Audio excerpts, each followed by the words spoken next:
Misinformation divides societies. But tackling false or inaccurate information presents complex and evolving challenges. It evades easy answers. Today we're coming together in the heart of Europe, in Brussels, bringing together experts from across sectors to collaborate and address these issues head-on.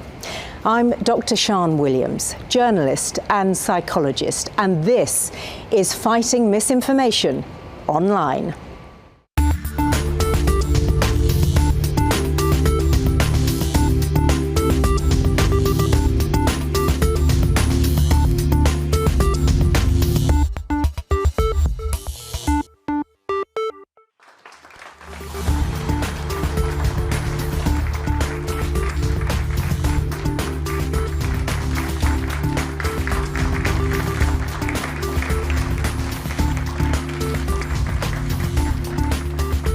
Hello, and a very warm welcome to you all. Thank you for joining us this afternoon, whether in person or online, as we navigate our way through the pressing issues surrounding misinformation. Here's what's coming up. Renowned non-fiction author and documentary maker Jon Ronson gives us an insight into his dealings with infamous conspiracy theorist Alex Jones. Yasmin, CEO of Google's Jigsaw, looks at the effects of false facts on those forcibly displaced from their homes. Finland's former Prime Minister, Professor Alexander Stubb, discusses the evolution of misinformation and why trust matters. And we hear from 3 NGOs working with communities across Europe to build resilience to misinformation through media literacy programs. And they will tell us what works on the ground. We'll also bring together panels to see if we can use our media more effectively to combat misinformation and why collaboration must be at the heart of any collective response. And to that point, we want to hear from you. Whether you've got something to say to add to the debate, if you've got a question you want to put to our speakers, use the chat or ask a question function on your screen. We are thrilled that so many of you are here to join us today. We will try to get to all your questions. If we don't, our speakers have kindly agreed to answer some after the event. So, first, please welcome to share her opening remarks, Google's European Vice President of Government Affairs and Public Policy, Annette Kroeber-Riel.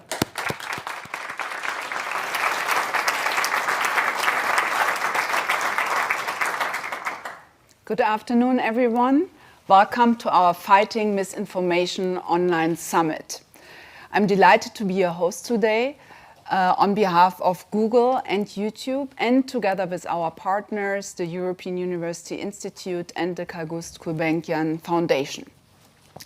This is our 3rd event in a series. The first was held over a year ago. Since then, the challenges have only become greater.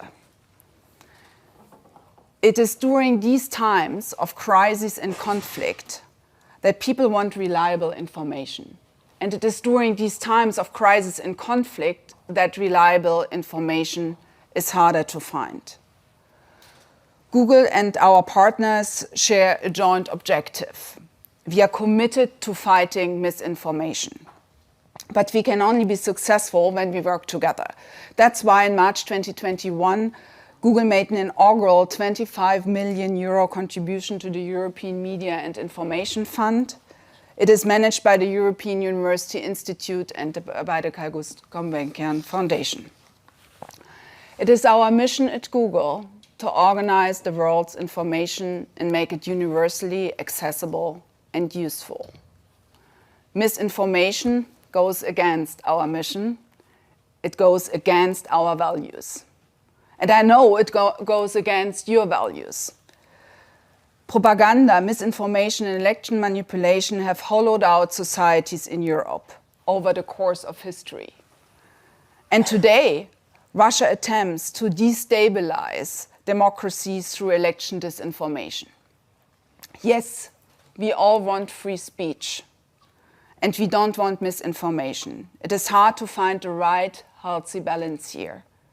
It was difficult in the age of the printing press, and it is even more difficult today in the age of the internet. Finding this balance is not a task for a handful of internet companies. It is a challenge for all of society, for all of us, and we will only succeed if we work together. That's the spirit of today's gathering. Today we will approach the topic from the most diverse perspectives, and we will hear different approaches which can all complement each other. Here's what Google is committed to do. Let's start with product and policies. We are investing heavily into robust processes across our products that includes YouTube, search, and ads. Here's one example of what we do. We remove, we raise, we reduce, and we reward. We remove content that violates our policies, and we do this at scale. We raise authoritative content to the top of search results whenever people are looking for information and breaking news. We reduce the spread of information that brushes right against our policies, and we reward trusted creators, artists, and publishers. On top of this, we give more context. For example, if you search on Google, you see the little 3 dots next to any search results, and you can click on it before you navigate to a website. And here you see who is behind this information. When did Google first index this page, and other kind of information. We call this feature About This Result, and it is now available in nearly all European countries, and has, since its launch last year, it has been used already 2.4 billion times. However, the war in Ukraine is making the challenge only greater. As we know, the first casualty in war is truth. Google has reacted to the war and information war in Europe, and we have done this quickly and with force, I think. To protect users from disinformation, we have blocked YouTube channels connected to Russia Today and Sputnik, and we did so globally. We have also significantly limited recommendation for a number of low-quality media outlets across our platforms all around the world, and we have stopped monetization of Russian state-funded media. In fact, since the war began, YouTube has removed more than 9,000 channels and over 70,000 videos because they violated our community guidelines. And again, we make reliable information easier to find. And on YouTube's homepage, for example, the breaking news and top news shelves have received 100 million views in Ukraine since the war began. In March, shortly after the Russian invasion, we committed an additional 10 million US dollar fund in Central and Eastern Europe to help fight misinformation. These efforts include new partnerships with think tanks and civil society organizations, as well as cash grants to support nonprofits and fact-checking organizations. Fact-checking, indeed, is becoming increasingly important. Across our products, every day, Google services independent fact-checks 6 million times, helping all of us spot misinformation much more easily. But we want to do more. Today, Google and YouTube are announcing a $13.2 million grant for the International Fact-Checking Network, IFCN. This will help launch a new global fact-check fund and will support a network of 135 fact-checking organizations. They will cover 65 countries and over 80 languages. This is Google's and YouTube's single largest grant in fact-checking. And thank you to Babas Osek and his team at the IFCN for making this happen. We know there's much more to do, and you will share more about this initiative next year. Together with civil society, we are mobilizing to fight misinformation. And technology can help us here to make more impact more quickly. However, many NGOs have limited resources and time, and they lack many of the skills that they would need to use technology at scale. Artificial intelligence, in particular, could help them increase their impact exponentially. This is why Google.org's Google philanthropic arm is providing a new 2.5 million grant to TechSoup Europe, specifically to help civil society organizations across Central and Eastern Europe leverage technology to fight disinformation at scale.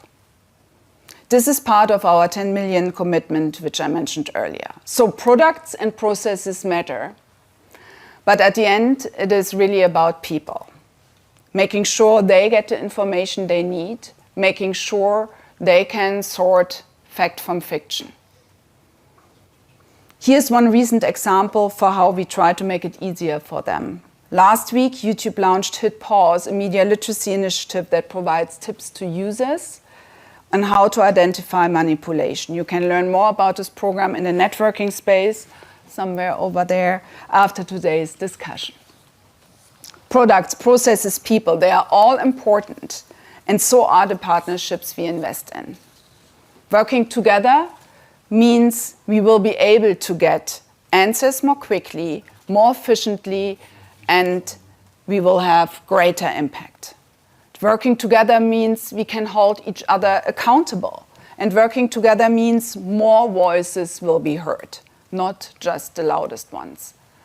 Today we are looking for answers to big questions, questions which are not new, but they have become very, very urgent.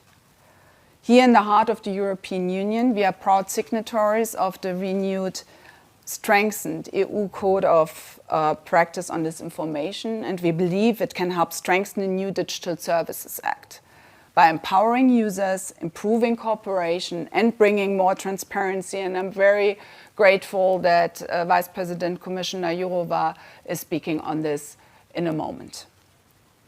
There's no silver bullet. We need to keep working on products and processes to make them more robust, and we need to keep working with many of you who are here today. To be successful, we need cooperation, we need all stakeholders to work together.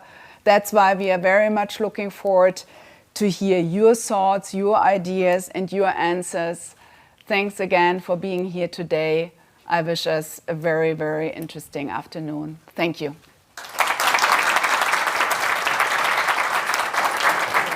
Thank you so much, Annette. I think we will hear some really interesting thoughts this afternoon, but thanks for that. And we look forward to hearing more from you as well later.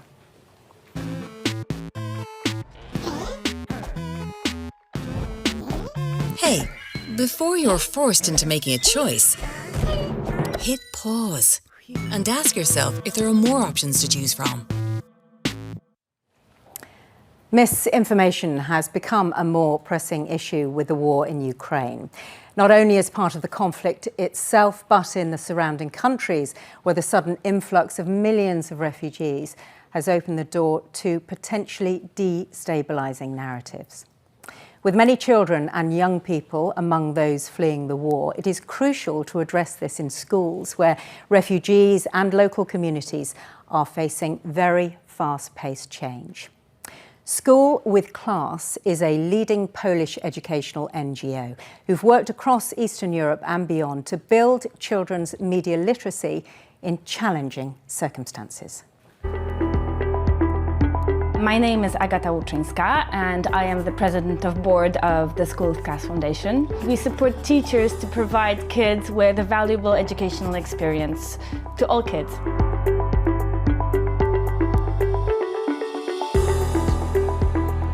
There is a narrative, a very powerful one, that the internet can be a dangerous place. And many times it is.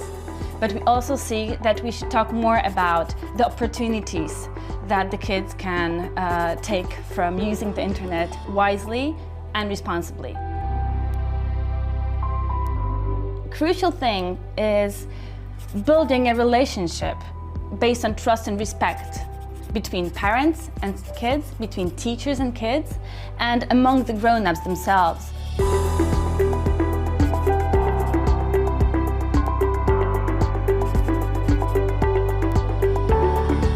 We really believe that with the right support, teachers can give an exciting educational experience to kids that will really stay with them for life. And this is what we try to do.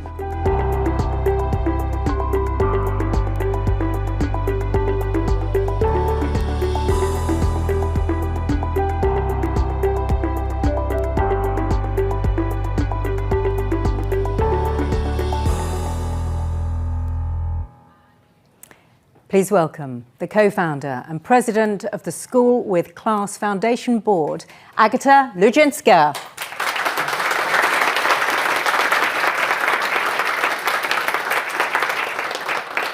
Hi everybody, thank you so much for having me here. Today I would like to share with you the experience of running a very wide educational program directed at primary schools, at children and teachers, that we scaled recently. We have been running it for over 4 years. We have scaled it recently to 6 countries with more to come.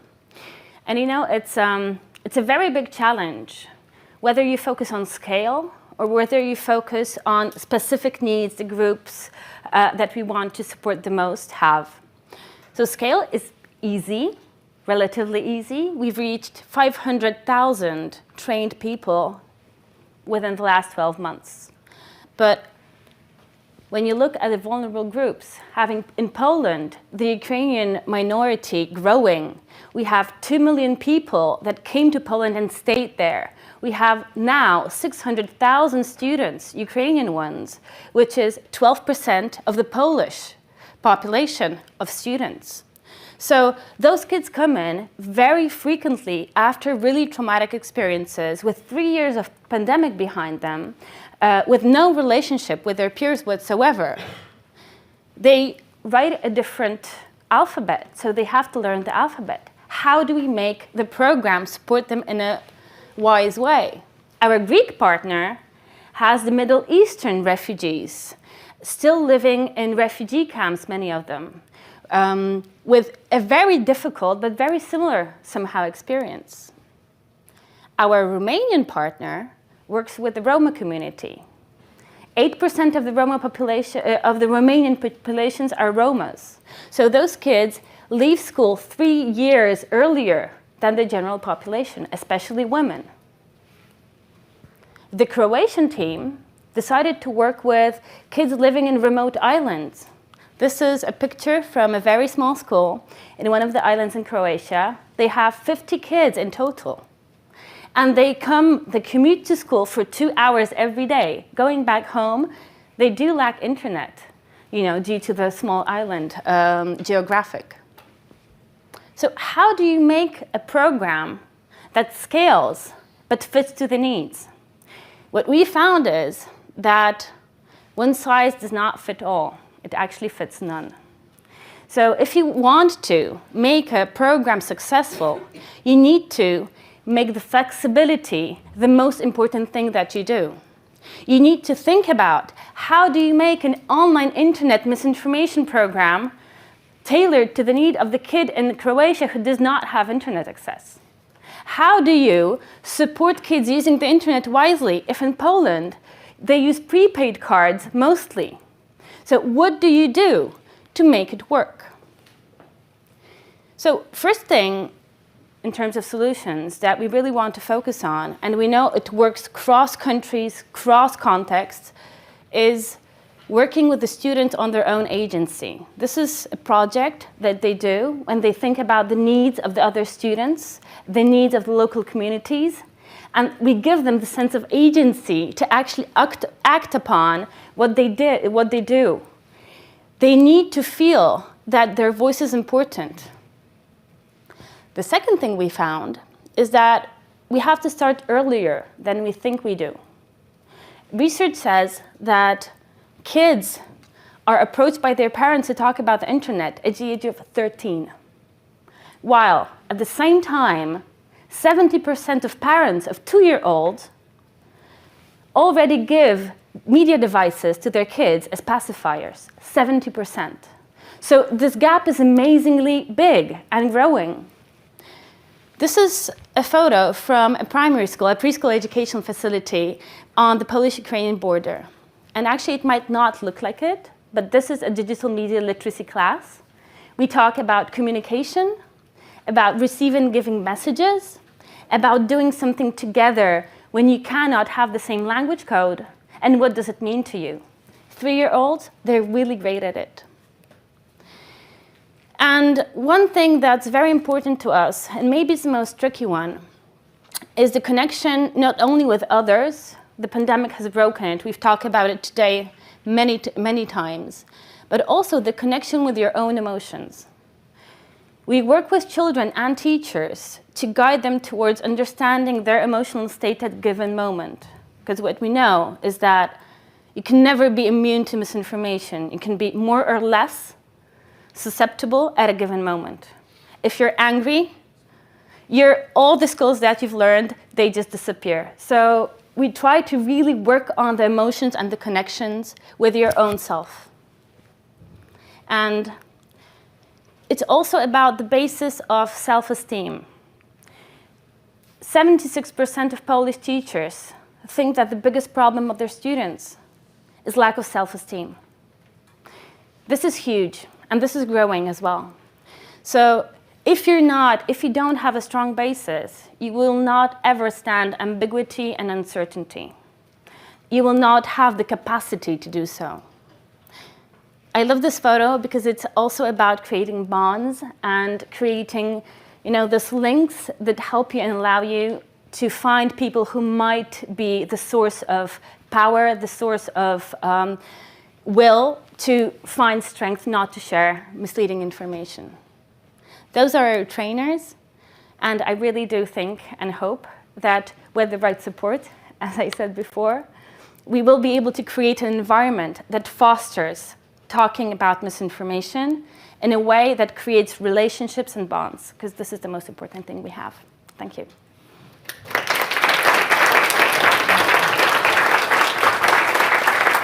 Agatha, thank you so much. I mean, there are so many things that you're talking about which make us all think about how we can tackle disinformation and misinformation in schools, and especially with certain groups. And you said you can never be immune to misinformation, but I wonder how easy it is for your students to live with that sort of uncertainty, to question narratives. Is that a challenge, do you find? That's an amazingly big challenge. We find that it will never be easy because it's not easy for us. But we did research during the pandemic that when you have a base of friends, of people you can relate to, it's easier. Mm-hmm. So it's not maybe a very good answer, but it's the one I have. Yeah, to have the support. And you mentioned that there are 600,000 Ukrainian students arriving and staying in Poland. Bearing in mind they will come with all sorts of threat and loss and grief and difficulty. How do you help them?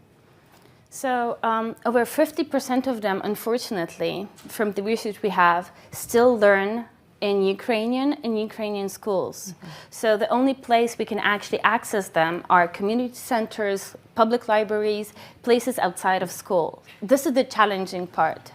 The easier part is when we have schools and we can access them through schools. So we do work with the teacher, we do work with the school community to create as much international projects that join Ukrainian and Polish students together, not only on misinformation, but also on very small things they can do towards the community to give them a self of belonging. Because, I really believe that building the self of belonging and the self of protection and safety is absolutely crucial. Yeah, and I think what I heard in your message is a message of hope. Yes. What would you say your hopes are for the future in trying to tackle misinformation and helping our young people? Well, I do hope we stop being so condescending as to tell them how to tackle misinformation. I do hope we find projects that give them agency and allow them to act on things that are really important for them. Finding solutions and problems in their local communities, finding ways to help their parents, their peers, other people around the world as well. So agency, I would say, gives ownership, and ownership gives engagement. Agata Ludzińska, thank you very much. Thank you so much.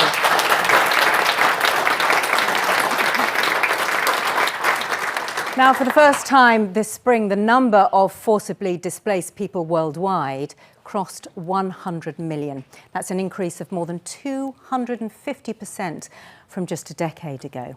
Migrants face not only the perennial perils of the road, but new threats too, as authoritarian regimes have sought to use false information to foster prejudice and to weaponize the flow of migrants. Jigsaw is a team within Google addressing threats to open societies. It researches and develops powerful technical solutions to combat violent extremism, repressive censorship, and harmful misinformation. Here to tell us more, please welcome its CEO, Yasmin Green.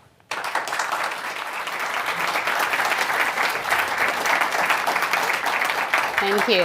Thanks, Jon. So that's right, I'm going to talk about disinformation and migration. And to get us started, I'm going to do a little survey of the room here in Brussels.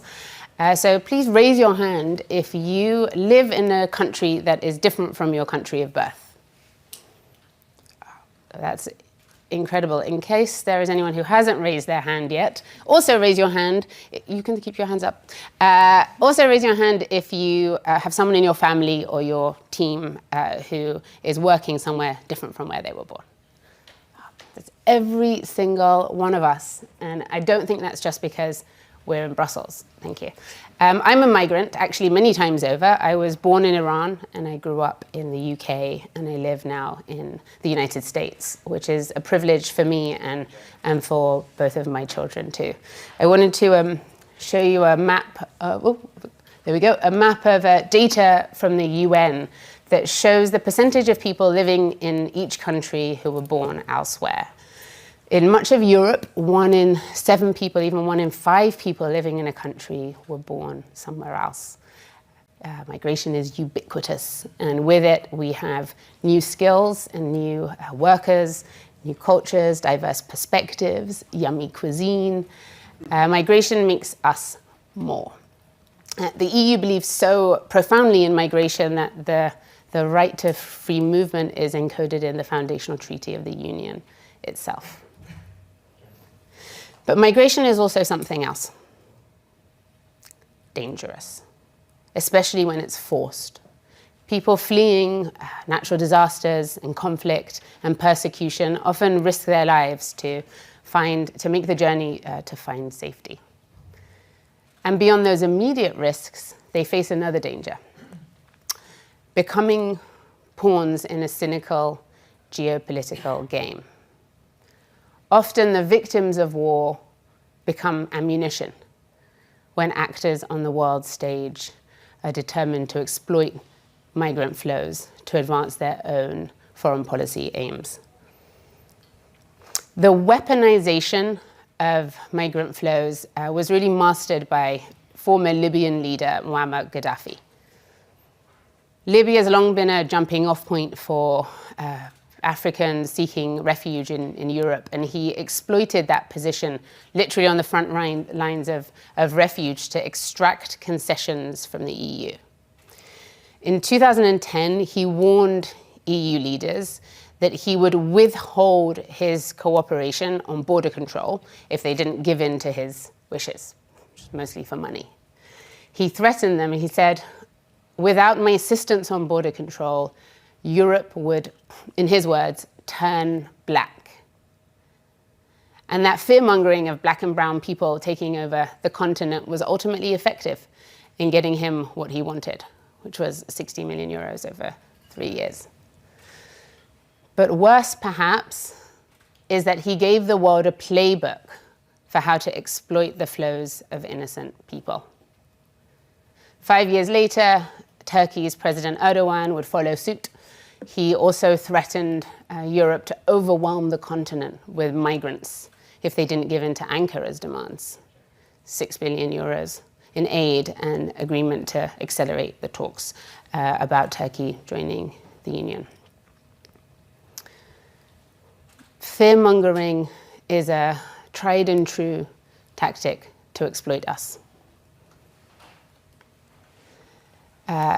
Migration is at the heart of a conspiracy theory that motivates violence among white supremacists, movements both in the US and here in Europe.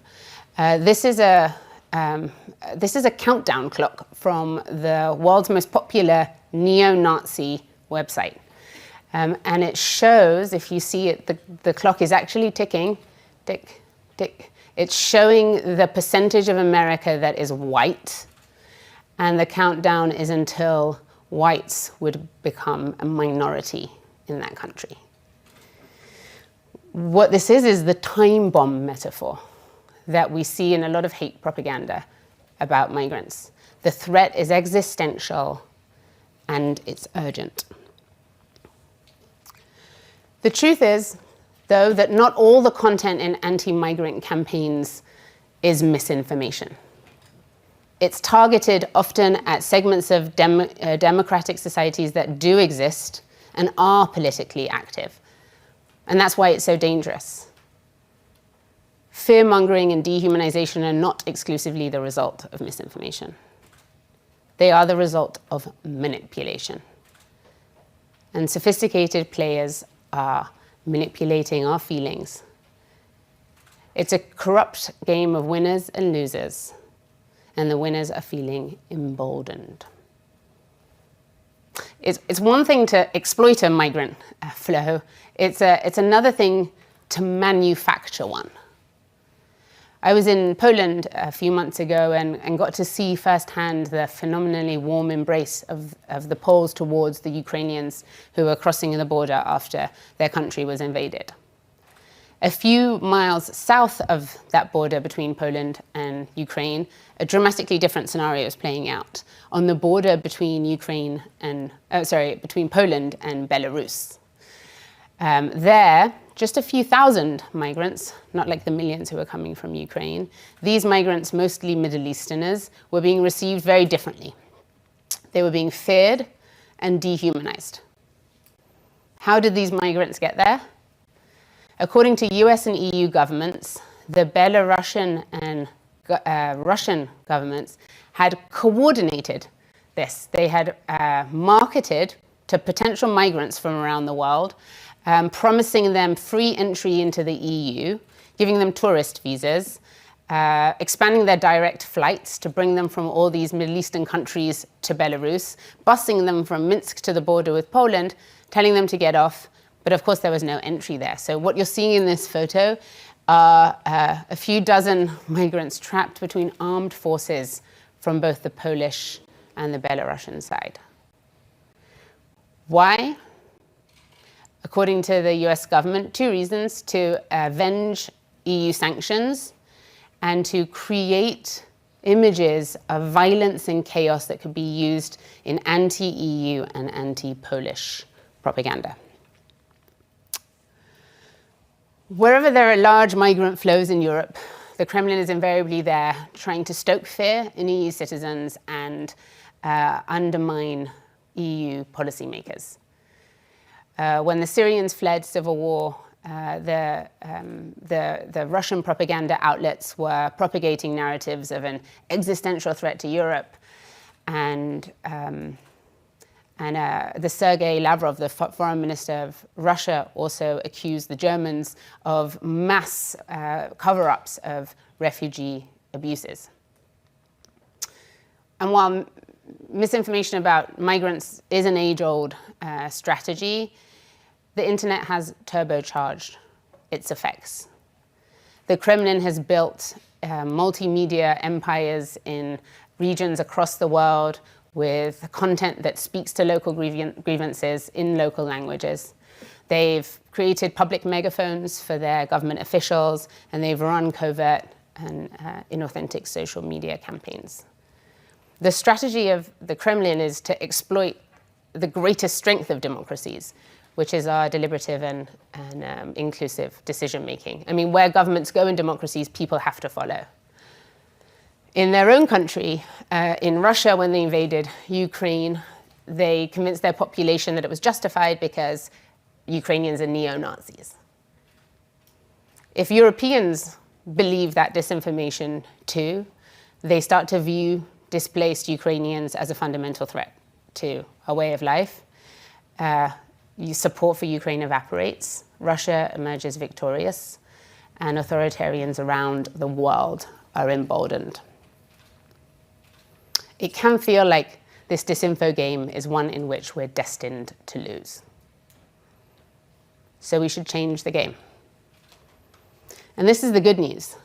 The fact that there are recurring tropes about migrants, racist ones, vilification of people fleeing conflict, dehumanization of people who don't look like us. These recurring memes and narratives can be anticipated. And that predictability of misinformation can be its undoing. This bizarre image is from some research from the 1960s by a social psychologist called William Maguire. And he was developing a concept that uses the fact that we can anticipate misinformation to preempt it. And that tool is called pre-bunking. You may be more familiar with debunking, correcting false claims after the fact. Pre-bunking is its more assertive cousin. It's what it sounds like, to precede the bunk. Pre-bunking, to get to people before the disinformation takes hold and to build resilience to it. The use of the term brainwashing here alludes to the origins of pre-bunking, which was really by the US military. Their goal was to stop their soldiers who were captured during the war against communism and brainwashed by their captors as prisoners of war.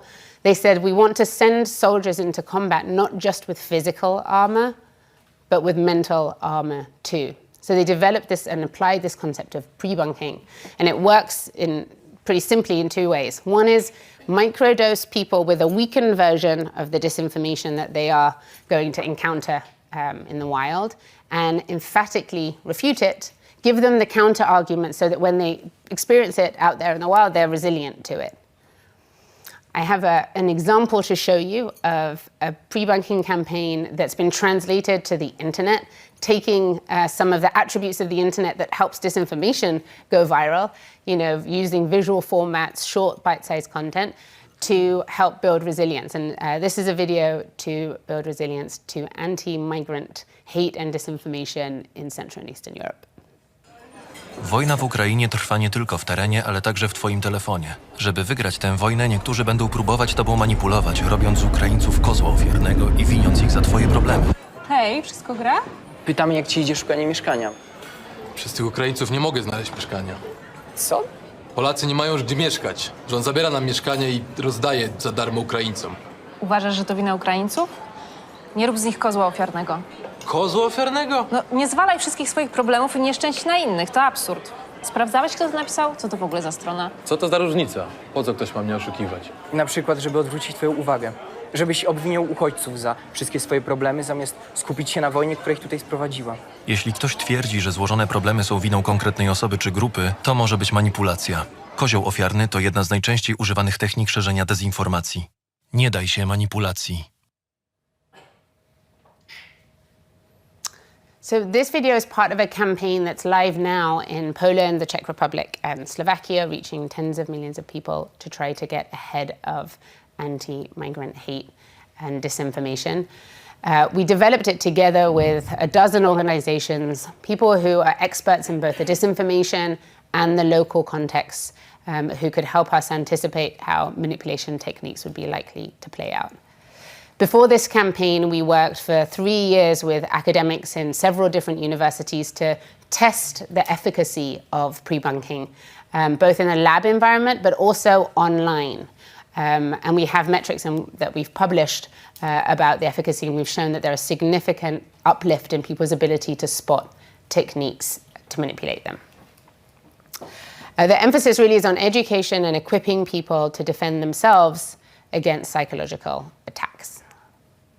Today we're open sourcing our methodology with our partners at the University of Cambridge and the BBC, and there are handouts here, and you can get this online as well, in the hope that more people will start to adopt this approach, and also that we might be able to partner more broadly.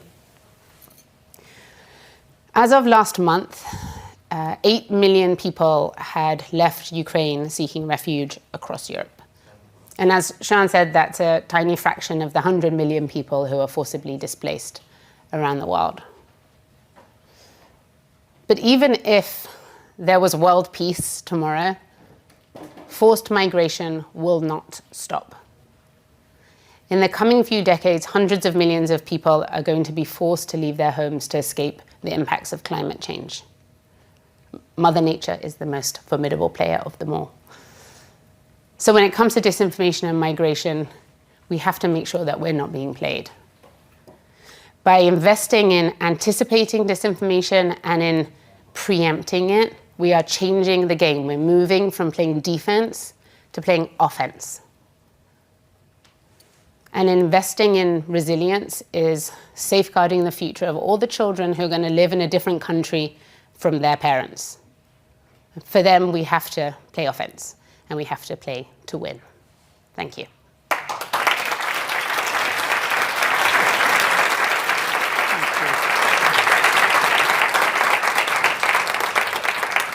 Yasmin Green, thank you very much. There's a lot to think about there, so which we'll pick up actually now with a panel, because as a journalist who spent more than 3 decades in news, it's really disappointing to learn that overall interest and trust in journalism is falling, with some people, quite a lot of people, now actively avoiding it.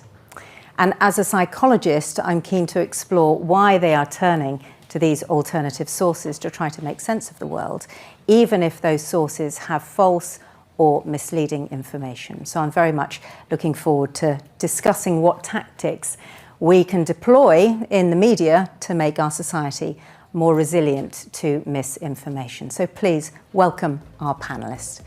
Professor Tali Sharot, David Wheeldon, Ryan Merkley, Clara Jimenez Cruz, and Professor Rasmus Kleis-Nielsen.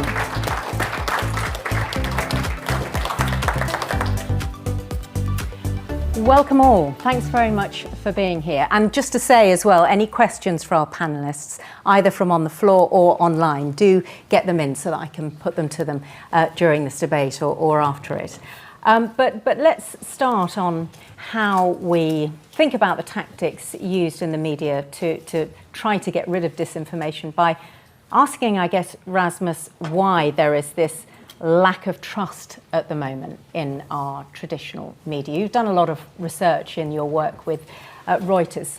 So where does it come from? I think there are, broadly speaking, sort of 3 different kinds of lack of trust or active distrust of news media. One bit is there are communities who historically have been very poorly served by established media and who have legitimate grievances. And we live in a world now where they have access to other sources of information and can express their grievances. That is one form of distrust, poorly served communities. Then you have, I think, the bit that's most visible for most journalists and other sort of active parts of public debate is active hostility, often politically motivated. In many countries it's particularly pronounced on the right, but it does exist on the far left as well. So communities who take issue with what they perceive to be media that are biased against their point of view very actively attack them, often led by prominent politicians. And then the third bit is what I think of sort of the, not quite a majority, but sort of the silent part of the distrust puzzle around news is much of the public have a very conventional set of expectations around news media. They want them to provide accurate, impartial, relevant news and information, and they don't believe they do it. So they are essentially disappointed. And that is the last bit, I think, of the question of trust, is that there is a significant part of the public who have fairly classical expectations of the news media, but they're not convinced that the news media is actually delivering. Mm-hmm. And Clara, is that what you're seeing with Meldita.s, which of course looks at where disinformation and misinformation is coming from and produces tools to help people, to educate them really on what to do if they see it? Why this disengagement, do you think, between the public and the media? So I think that idea that Rasmus was pointed out of how populations have not been served by traditional media has become more and more evident in the past few years, and especially with the eruption of social media into the media diet of citizens, where they see that what they see on social media, what it's being shared among each other, is more interesting to them than what actually media are talking about.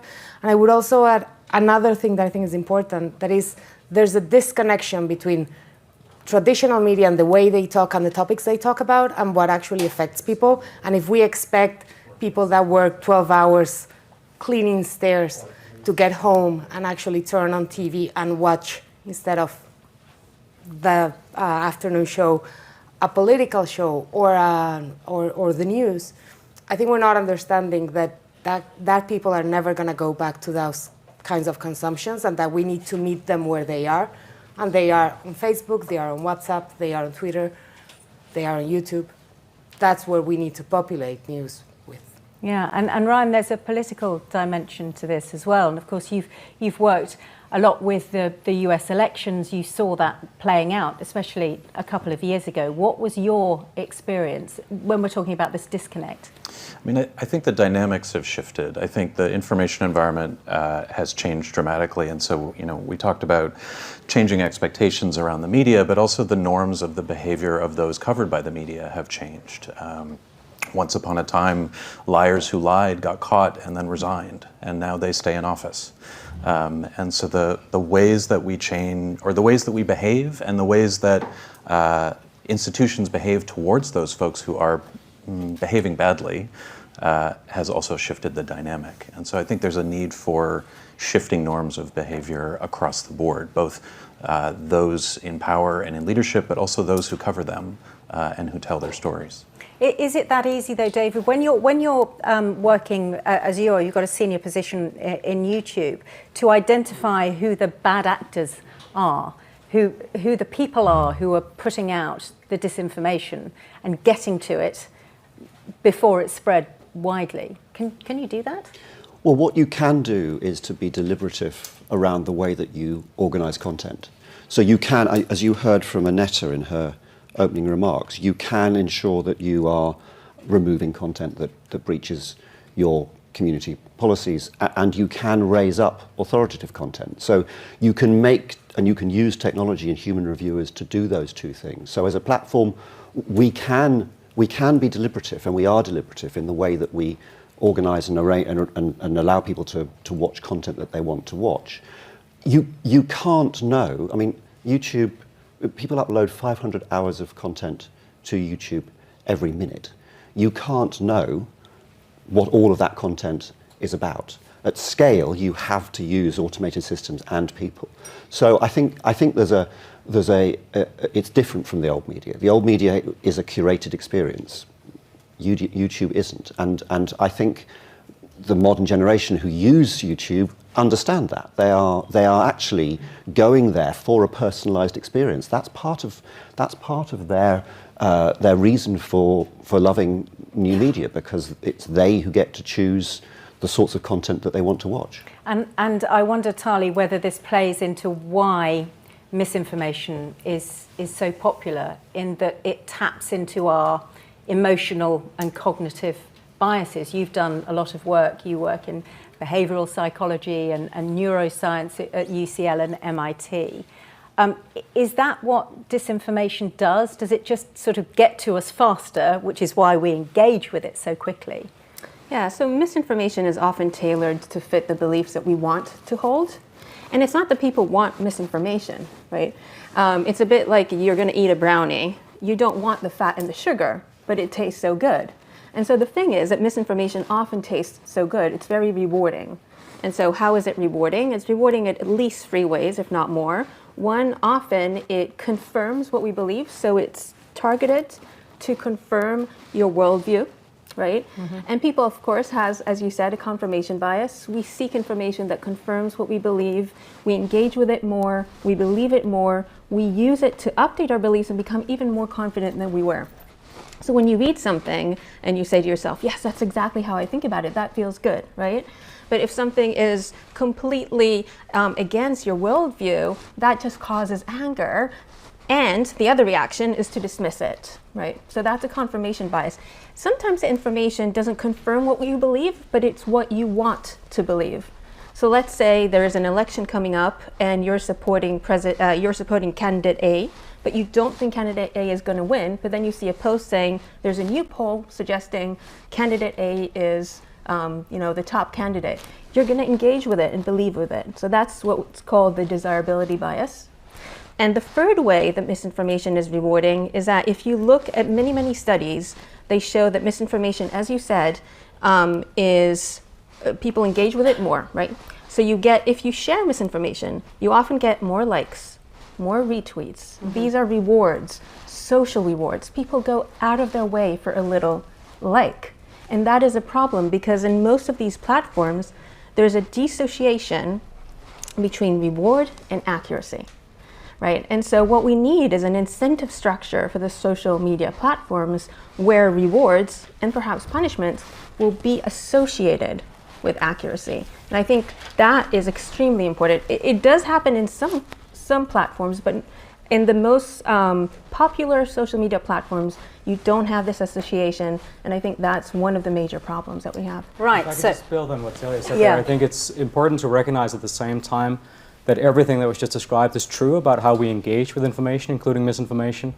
At the same time, when social scientists try to quantify what share of the information people encounter, in the United States, for example, Jen Allen and her colleagues found that the average American consumes about 100 times as much news as identified fake news.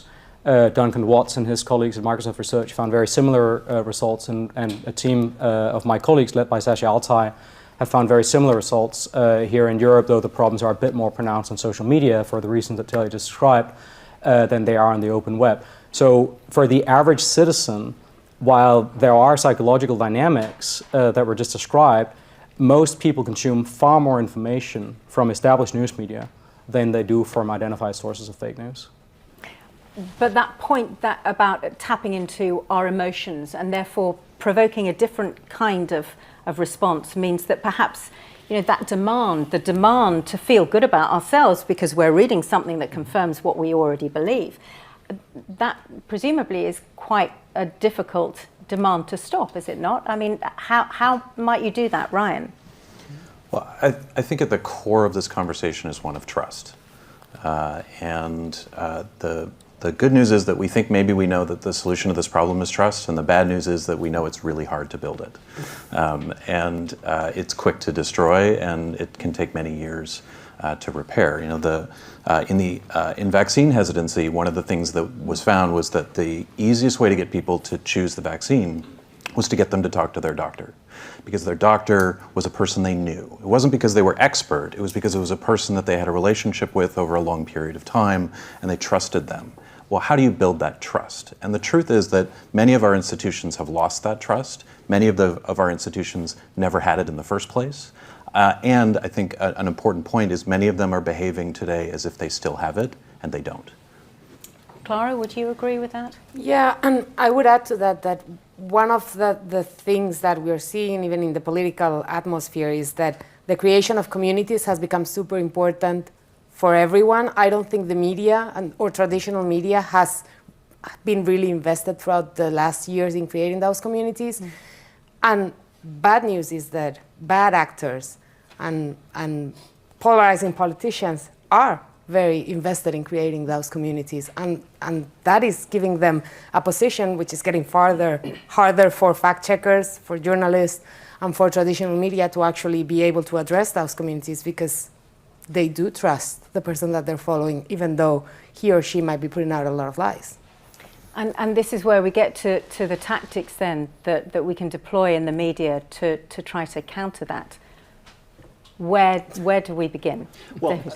Sort of going back to Talia's point about the incentives for platforms, you can create those incentives. I think that's one of the things that YouTube, we try to do. So we can raise up authoritative content, and we can say for content that is marginal regarding our policies, that is very low quality, we're not going to put you in our recommender systems. So you make a choice and so we can about make that choice. What you Absolutely. would like people to see. We make a choice on the basis of not what we like people to see, but on the basis of the quality of the content that our systems are able to identify. And I think you have to design the system in order to be able to do that. You have to put engineering talent into it, and you also have to employ people who can send the right the right signals to the technology. So that's algorithms and AI as well as humans? I mean, how does that work? Correct. Because there's a lot of content for you to have to moderate. That's right. So what you do is you train the algorithm, basically, and you use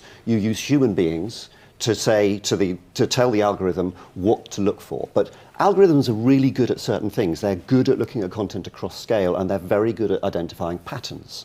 You can make links with algorithms that you can't do with a human reviewer. But a human reviewer is much better at classifying content. A human reviewer can essentially tell the algorithm that this type of content is in this classification.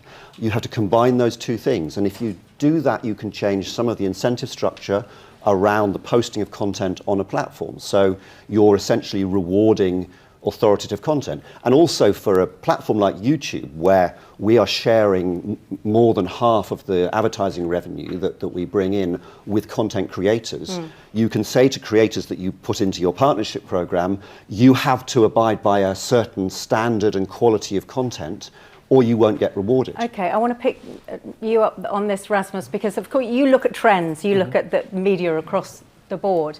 How do you think this is going in terms of moderating content that is not acceptable? Who does it and how they do it? I mean, I think fundamentally we have to recognize that we don't know, right? Because a lot of this stuff is very difficult to study. There are issues around data access from platform companies that makes this difficult to do for researchers and fact checkers alike. That said, I think we have seen some progress. There's been a convening orchestrated by the Commission and others to try to get people around the table and find at least a joint philosophy about how approaching this. There is real important work done by fact checkers and news media and technology companies alike. I think the challenging next bit is to recognize the fundamental truth that the most consequential forms of misinformation often come from the top, right? They come from established domestic players, whether those are prominent politicians or established media that allow those prominent politicians to speak freely or even amplify them and platform them. And that platform companies and technology companies more generally have tried to be very clear that they don't see it as their role to determine which domestic politicians are allowed to say what, as long as it is legal. So if you imagine a purely hypothetical situation in which a politician, we could call him Mr. T, is known as a serial liar and fabricator, perhaps a technology company might take the decision to deplatform Mr. T's individual account. But let's say there is a media organization, we could call it F News, that decides to live broadcast everything that Mr. T says and has many hosts who, under the guise of news or opinion programs, amplify Mr. T's views. And if there are communities, as Claire has said, of ordinary users on platforms who spend 95% of their time just having a good time with family and friends and 5% of their time sharing Mr. T's false and misleading statements, how do we act against that? And I think we're still in a situation where we have to recognize that these dynamics, elites, news media, and communities on platforms, this is the engine that drives this misinformation, disinformation, but it's very difficult to act directly against it because a lot of it is legitimate political expression. Yeah, and it's still evolving. Clara, you wanted to say something on I this? want to make a point on what Rasmus was saying about data access, and this applies to every platform, not only YouTube. I think that while what we are seeing through the code of practice is that there is a commitment from YouTube, from Google, and from other platforms to share data with researchers and also with fact checkers so that we can actually know what is thriving within the platform that might be disinformation. And secondly, to showcase fact checks and across the platform and also use it in the recommendation algorithms, we need to see that done. And you made an announcement today of funding for the fact-checking community, which is great and very much appreciated. But I also think that we need to take into account that the other things also need to happen. And we'll see in January, we're all very anxious about those, at least in the EU, those reports on how the code of practice is going. So this is the code of practice for disinformation, which I think we need to evaluate platforms and YouTube in this case on what it's done and not necessarily only on the spending. Okay, and Talia, I want to come to you in a minute as well, because I know you've done some really interesting research on this when it comes to trust and distrust with Twitter, but that we've got a question from the audience. This comes from our online audience, Jatin Gandhi, who asked to any of our panel, how can we create a good information hygiene culture that can reverse the decline in trust in conventional media? Actually, I'll address that to you first, Talia, given your work. Right. So, I mean, there's two problems. One problem is, can people discern true from false information, right? And they can to some extent, but it's not tapped into enough. Then the second question is, even if they discern true from false, what do they share? What do they engage with, right? And so we did a study where we wanted to see if people are incentivized to share true and not share false, what happens? And so we did a simulated environment. It's very simplified, but kind of looks like Twitter, but simplified, where we added 2 buttons, a trust button and a distrust button. So people have the like button, they have a retweet button, but they also have trust and distrust buttons. And the idea is simply that trust, by definition, is a belief in the reliability of something. And we just let people have fun with it. And it turns out that they do use a trust and distrust button to discern information much more than any other of the available buttons out there. And then what happens, the second thing that happened, is once people were in this new platform where they realized they could get these trust carrots, right, if they post true information, and they will get distrust sticks if they post untrue information, they started posting more true than false information. And then what happened at the end of the day is people had more accurate beliefs. It actually changed how they thought about things, the things that they focused on. So this is a relatively easy intervention, right, that is costless, that I think would be nice to try in the real world. So you're not, Ryan, I wonder what you think of this. Basically what you're doing, if I understand this, Tally, is you're rewarding information that is factually correct. But I'm not rewarding it. No, okay. The users are, right? Yeah, the users. It's natural, it's organic. Okay. Is that something that could work? I mean, I think more feedback is a good idea, and I think they've done really exciting research. Would love to see it deployed in a mainstream platform and get a chance to test it on live users in that environment. I also think at the other end, there's important work that can be done on the media side, and we're here to talk about things they can do. And I think, one of the things I think is really worth looking at is a much more radical approach to transparency in the behavior of the media. If they assumed, as currently the media often do not, or if they assumed that they were not trusted, instead of sort of showing up as the trusted source, which is actually the slogan of many a media outlet, and instead said, what if I wasn't trusted? What might I do differently as an outlet in order to present this information? How would I show my work?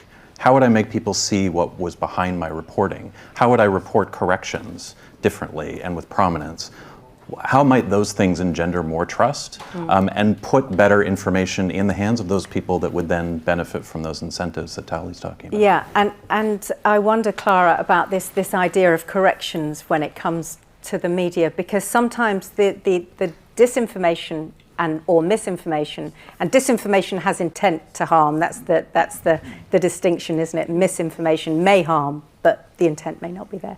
But in terms of clarifications and corrections, they often don't have the same prominence as the original mis or disinformation. So I think that when we talk about rebuilding trust in media, and we clearly saw, and the Reuters Institute has done a lot of research on how trust in media has declined over the years, we can rebuild that trust if we are, I would say, transparent, and I would also add to that, honest.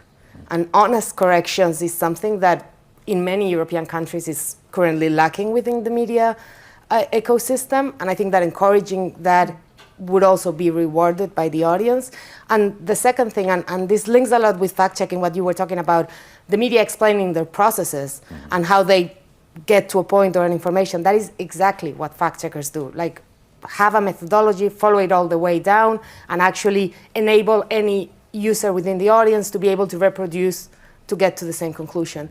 And I think that is the kind of thing that fact-checkers see that works very well in creating communities that actually trust them, but that more importantly, share their facts with their other communities so that we can try to clean the ecosystem a bit. Okay, so it's greater transparency would make a real difference. David, you wanted to come in on that? So just a couple of points. So on transparency, I think we're all agreed that is something that we want to aim for.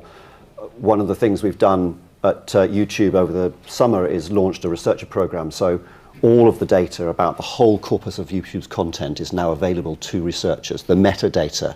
So that includes the view rates and the titles of the content. And is that stuff you've taken down? No, that's of all of our corpus. So every video that's on YouTube at the moment. But it will also include is available. Things that YouTube has decided is going to be withdrawn? It will include all the things that are there. So the things that we take down, we publish a transparency report every year, where we tell people what we've taken down, the reasons for taking it down. Importantly, we also publish a violative view rate, which is essentially the number of times that content is viewed before it's taken down that violates our policies. And it's currently running at 10 to 11 views per 10,000 views. So that's quite an important measure of how much content is actually being seen that violates our policies.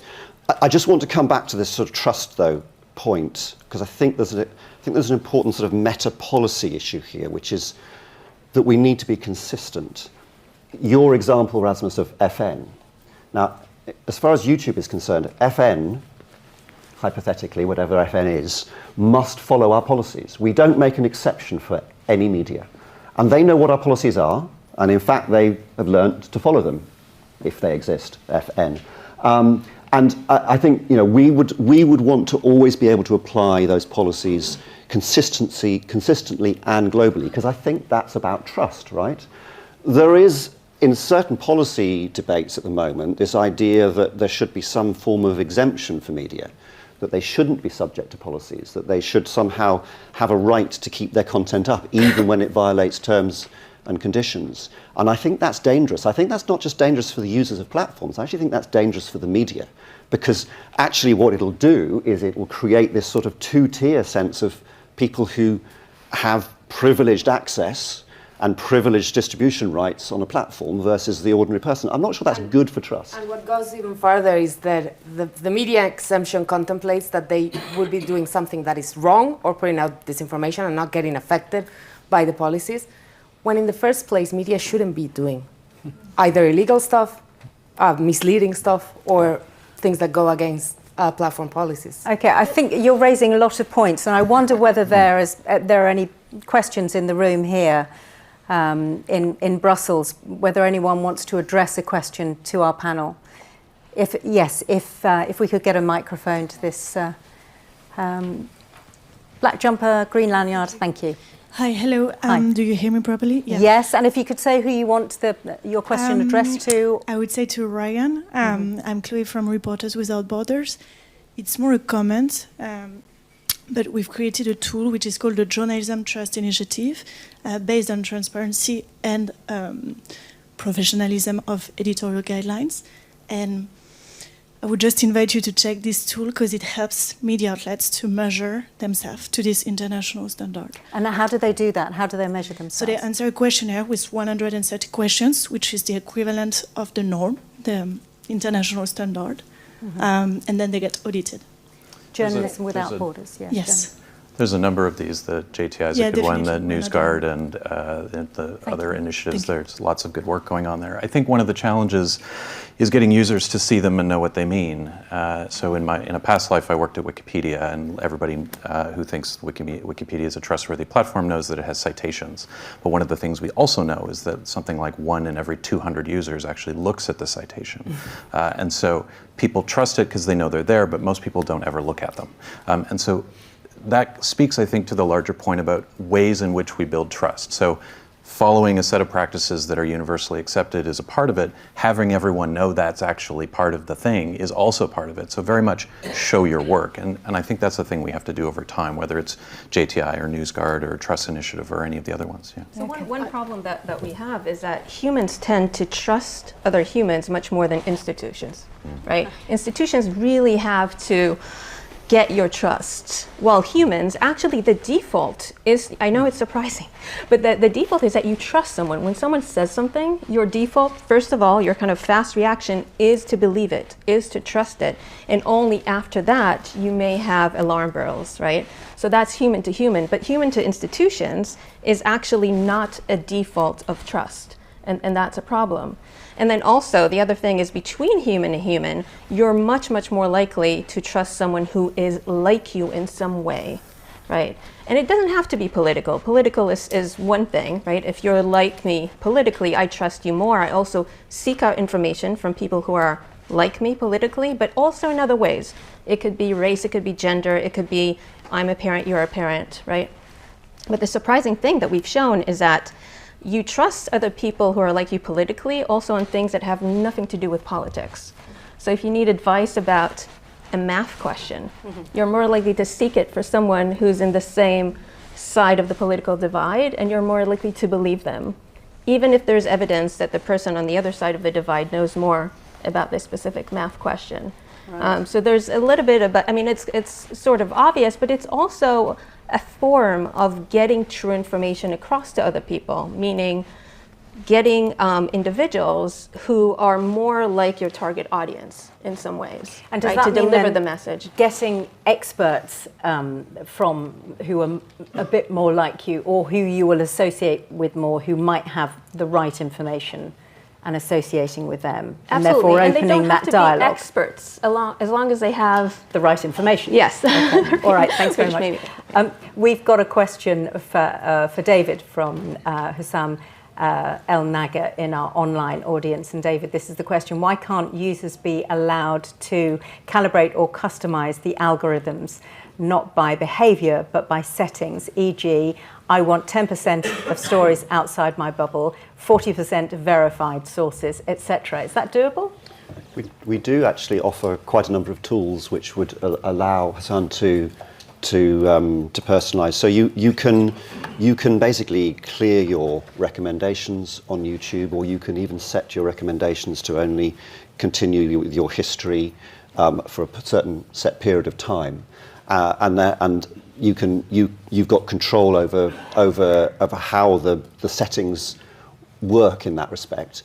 I think the giving control to users is all about allowing them to feel like they're getting that personalized experience, and it's in the platform's interest to make sure that it matches personalization, otherwise they're going to go elsewhere. So we are incentivized to seek to align with what users want to watch. I think we do a pretty good job at scale, but you have to give people the tools as well to be able to control the interface as much as you can. I think there's a balance there. You can't. This is not an entirely. You can't self-curate entirely, because the scale of the platform just would not allow you to do that. Okay. You'd also miss things, quite frankly. I mean, that's one of the great things about the internet, is that you stumble across stuff that you didn't know that you wanted to see and you didn't know you liked. And I think those experiences are ones that are valuable as well, and we ought to celebrate both the personalization and the range of content that's available. Okay. There's a question, I think, from our audience in Brussels. So if you just raise your hand to get the microphone. Hi there. Hello. Hi. My name is Katerina, and once again a question for David. Sorry. Returning to what you said about media having to follow guidelines, how easy is it to monitor media that are in a small level, more localized media, or even in languages more niche than the English-speaking F News? Okay, so that's a really good question. So it's okay for the big platforms, but what about the smaller, more local ones? Are you, sorry, forgive me, are you talking about the ability to fact check in different languages, or are you talking about the availability of that kind of content on the platform? About the ability to fact check whether the content in other languages is indeed true or spreading misinformation, especially if it comes from a supposed media organization in other languages than English. Yes, that's right. Well, so we employ people from multiple countries across multiple language groups, and it's really important that we're able to serve our audiences and our users who have multiple language backgrounds. And one of the things I think that the Fact Check Fund that we were talking about earlier and that Annette referenced is that is global. So that will be in 80 odd countries, plus countries with 100 odd languages. And it is important that we're able to fact check in multiple languages. I think platforms are getting better and better at going beyond English. we all recognise as a journey. I mean, this is a journey, and it's something that we're all committed to doing. Okay, thank you. We've got a question from our online audience. This is from Anupam Pandey. What sort of rules apply for misinformation or sensitive content when a credible media platform publishes that content? And Christina from our online audience adds that not only media outlets and journalists should be clear about their sources, but also platforms. Who would like to take that? Rasmus, we haven't heard from you for a while. Well, I mean, I think that platforms should speak to their own rules around what people can say and on which platform. I would just say that I think one thing I would just encourage everyone to carry with them as we discuss these things is that we can recognize at the same time that we have very important problems with false and misleading speech in public and with hate speech and other forms of really violent forms of speech in our society. And at the same time, we have spent the last sort of 60 years building up a set of legal protections around the freedom of expression. Yes. That extends also to statements that are shocking, offensive, and disturbing, and that is not limited to statements that are true.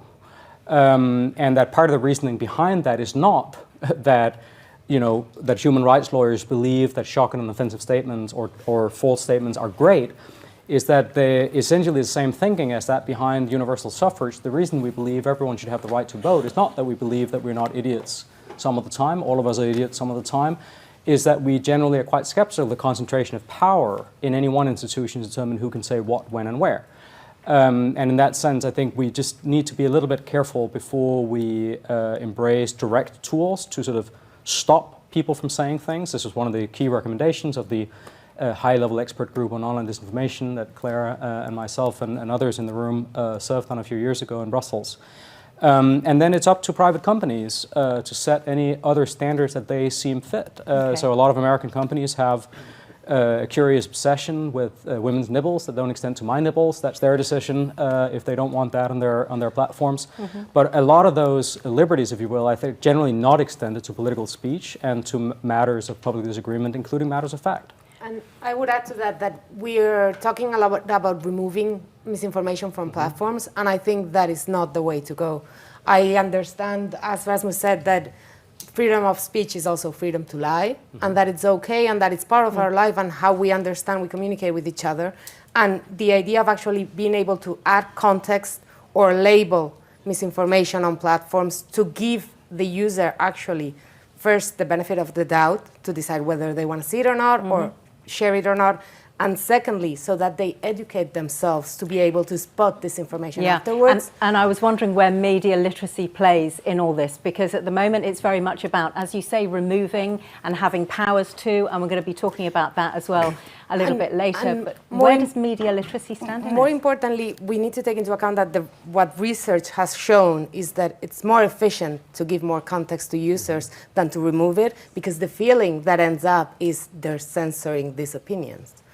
And censorship from a communication perspective, it's probably the worst thing you can do if that's the feeling happening in the platform and actually mounting on those conspiracy theories that say that are the platforms together with governments that are not letting you talk badly about migration or about gender issues or about a bunch of stuff.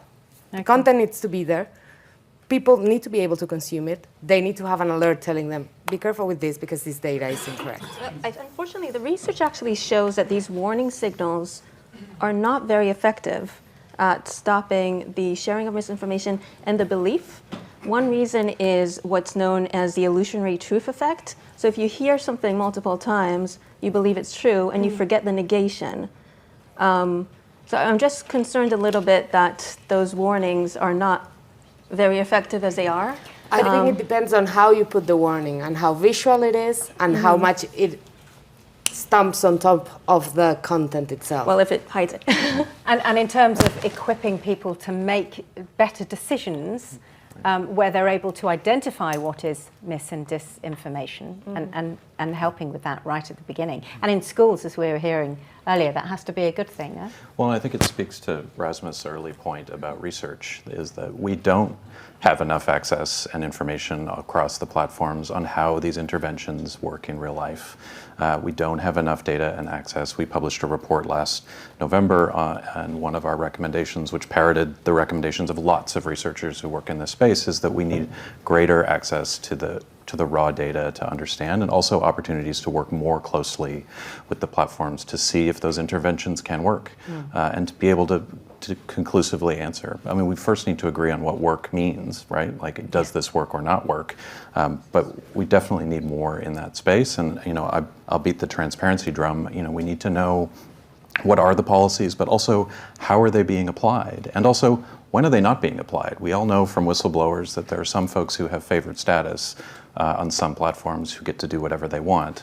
And so we need to make sure that, you know, we have some ability for, you know, civil society groups and researchers and academics to have a deeper understanding. I don't think it's fair to ask the platforms to carry all that on their own. And Rasmus, you were nodding along with that. Yeah, What I mean, did you want to I think the central point here really, I think, is to focus on what helps people be who they aspire to be, live the lives that they aspire to live. No one wants to be misinformed, as Tally said.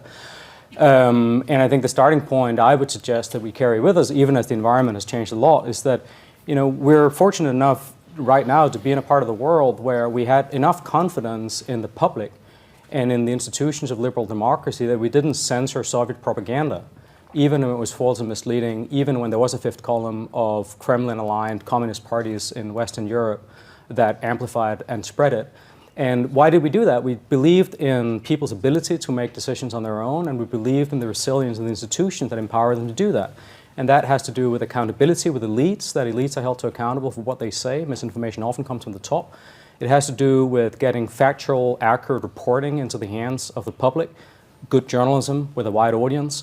And it has to do with the kinds of innovative tactical solutions we've seen more recently that include fact-checking, that include media literacy, and that include attempts to give people a sense of agency and an element of transparency and intelligibility in terms of how they come across information online. Okay. I think we have some of the core elements in place, and the question now is really, I think, committing resources and being willing to take some of the tough decisions that it'll require to stop some of the actors we see abuse this environment. So there is hope there, and I'm afraid, I know we've got lots more to say, and that's all we have time for the moment. There may be many questions here and online as well, which we haven't got to, and which you would like to put to our speakers. They have kindly agreed to stay on afterwards, so perhaps you can put them to them then. But thank you to Rasmus, to Clara, to Ryan, to David, and to Tali. Thanks very much.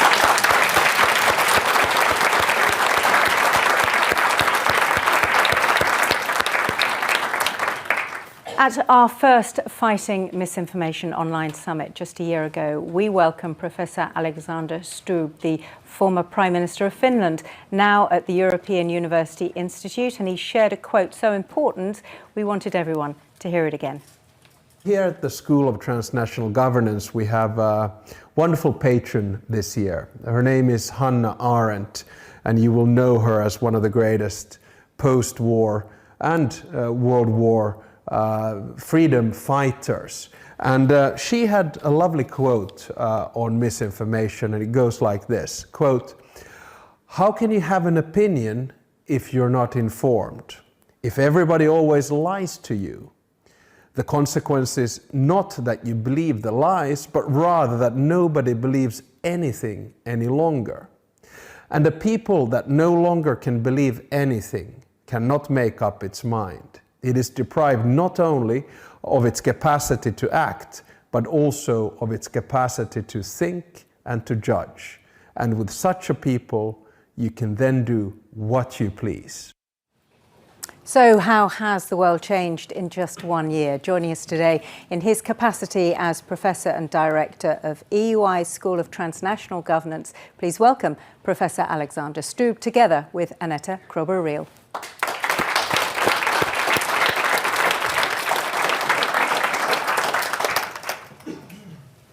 Alexander, great to have you back at our event. Thank you so much. So this is what you have shared just 1 year ago at our first Fighting Misinformation Online Summit. Since then, the war has broken out. We all know the war is fought with artillery and with warplanes, but also with information and disinformation. So what does it mean for the fight against this misinformation? What do you think, prospectively? Well, I think, the starting point is to say that I think in today's world, virtually everything can be weaponized. And we've seen that during COVID. We've seen it during this war. So you can use information as a weapon. You can actually use currency as a weapon. You can use energy as a weapon. You can use technology as a weapon. So in many ways, it's very difficult to understand where war begins and peace ends and vice versa. So the line between war and peace has been blurred, and I think an information war is very much part of this whole narrative. That's what it's taught us. So you started your own YouTube series called Understanding the War in Ukraine. It's very popular. You have almost 40,000 subscribers. I almost feel like a YouTuber. You should. And I really encourage everyone here in the room to take a moment. That's and Google watch product it. placement for YouTube. Exactly for you. In particular, the video where you're speaking about the 10 instruments of power. You specifically mentioned technology, information as instruments of power. So tell us more about it, please. Well, I think on the tech side, obviously, we live in a world where if you take a combination, broadly speaking, of artificial intelligence and robotization, it's basically going to change the economy, the way in which we work, politics, the way in which we communicate. That's why we're here today, to fight misinformation online, and eventually it'll actually change science and the way in which we are as human beings. And that's why, it's very important to create common rules for technology to work for the good. And I think I don't want to over-dramatize the times that we live in, but the truth is that I think a lot of the rules that we are setting in the coming years about how we use technology, how we define disinformation, what do we do with deep fakes, etc., they're going to have far-reaching ramifications, I think, for decades to come. So it's very important to get this right. And I'd much rather see, in this world of geopolitics, I'd much rather see cooperation rather than conflict on these matters, because they're too sort of fundamental to just deal with by yourself. Mm. Can I ask maybe a bit of a controversial question, and it's not scripted, out of curiosity? Do you see it huge do you see that all technology companies are really leaning into the cooperative approach, that you can, we are obviously the big ones are at the table? Do you see others are coming in as well? How do you feel the tech companies are playing this? Well, I don't think you can put all on the same level playing field. Google has a certain role, right? A certain set of algorithms which work. Facebook has had a certain line. Twitter currently, I don't know what it's doing, but something's happening. But the way in which I see, especially with the social media platforms, for me, there's very little difference between social media and traditional media. And I know I sometimes get criticized for this. I'm an avid advocate of free speech, but in my mind, with free speech comes responsibility. And that's what I think some tech companies, Google and others, are really working hard at, right? And it's very important that exists, because if we want democracy to exist, you have to have a public discourse where there is at least a fairly unitary understanding of reality and facts. If we start believing, and I hate using this term, alternative facts, but basically lies, that, I was listening to the previous panel, if a certain so-called fact is shoved down your throat over and over again, that you start believing it, then it's very difficult to have, I think, a civilized, let alone a constructive discourse. So, tech companies have a huge responsibility. And the example I give, which one is more powerful, Finland or Google? You know, I think we live in a transnational world. I mean, Google doesn't have an army, but you know, but the bottom line here is that you know, information is power, data is power, and I think it's very important for legislators and politicians also to understand that the nexus of power doesn't lie anymore with the states. I think it's a good thing, actually. I think power should be diversified. And then it's a question of how you manage it. And that's the balance that I think we as mankind are trying to deal with right now. So in China, sorry, I'm rambling because, but so data is the key here. In China, and I'm simplifying, the basic line is centralized data, let government and state own it. I don't like that. It makes me, I'm a you know, international liberal. In the US, it's a little bit more like, you know, private companies. I think fine to a certain extent if the rules are, and in Europe it's all about the private individual. So I think we need to find the right balance between state, private companies and private individuals, and I think that's the sort of process that we are in right now, and I'm sure at the end of the day we'll find it. And I wanted to, like, on the challenges, do you think this is the biggest challenge in terms of cooperation, finding a good path in terms of working with each other? On fighting misinformation? Yeah, no, definitely. And this is, you know, okay, can I do a commercial break? So, you know, we have this European Digital Media Observatory, right, which is one of a kind. It fights disinformation. It tries to do fact-finding and media literacy.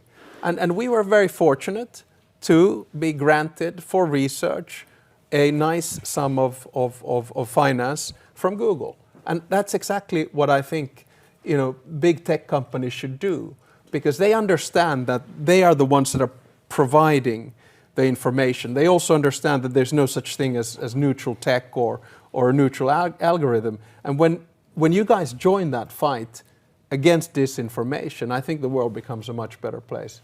But, but just also, like, non-scripted question, do you feel still free to work as you would like to work, despite our funding? Oh God, no, let me 100%. Okay. And not only that, I mean, let me tell you the difference with being in politics and academia. You know, it's jail and freedom. So you know, I feel as free as a bird. I mean, it's not, none whatsoever. So it's, you don't. And of course, when you do these kinds of also arrangements, you have very clear firewalls. You do your due diligence and you do your compliance. I mean, the last thing you want is reputational risk for fighting disinformation. And of course, when you're dealing with an issue which is so sensitive, such as disinformation, you know that you're going to be attacked unless you do things by the book. So yeah, I feel very free. Good. Good to hear that. So I'm changing the subject slightly. Rising prices in Europe and energy has become particularly expensive. We might even see shortages of energy next winter, this winter, next winter for sure. These insecurities are already being abused through disinformation. So do you see this is happening, and what kind of tactics could we deploy? Yeah, I mean, definitely it's happening, and I'd like to take it back a little bit. I mean, you can already go to the different disinformation campaigns, say during the US elections in 2016 and during Brexit. So that's when you can start seeing the embryo of sort of misinformation being shared. And to a certain extent, it's an identity fight, it's an ideological fight as well. And that disinformation can come from outside your borders or inside your borders, right? And we saw this then going on steroids actually during COVID with the anti-vax movements and the disinformation. And that's why I'm really happy that we were able to establish EDMO on time, the European Digital Media Observatory, which is then supported by EMIF. The idea is that, you know, we started to basically fight and do the fact-checking on the anti-vax movements. And that worked out, and, you know, I'm not saying it saved the world and calmed the situation down, but it's good. Same thing happened with the war in Ukraine. You can immediately start seeing a sort of a burst of disinformation. And of course, there is an information war there, so let's not kid ourselves. I mean, you know, Zelensky has been brilliant, not on misinformation, but on communication. And then, of course, on energy, the same thing is going to happen. So when you have vested interests it is then in your interest to try to project your power by providing disinformation, and our job is then to try to correct it. And of course, usually it happens fairly quickly, which we're very fortunate because we have all of these European hubs to do the fact checking. Good. So you're saying about yourself you're an optimist. Yeah. How optimistic are you when it comes to the fight against misinformation in the years to come? Do you think we get this somehow under control together? Well, control is probably the wrong word.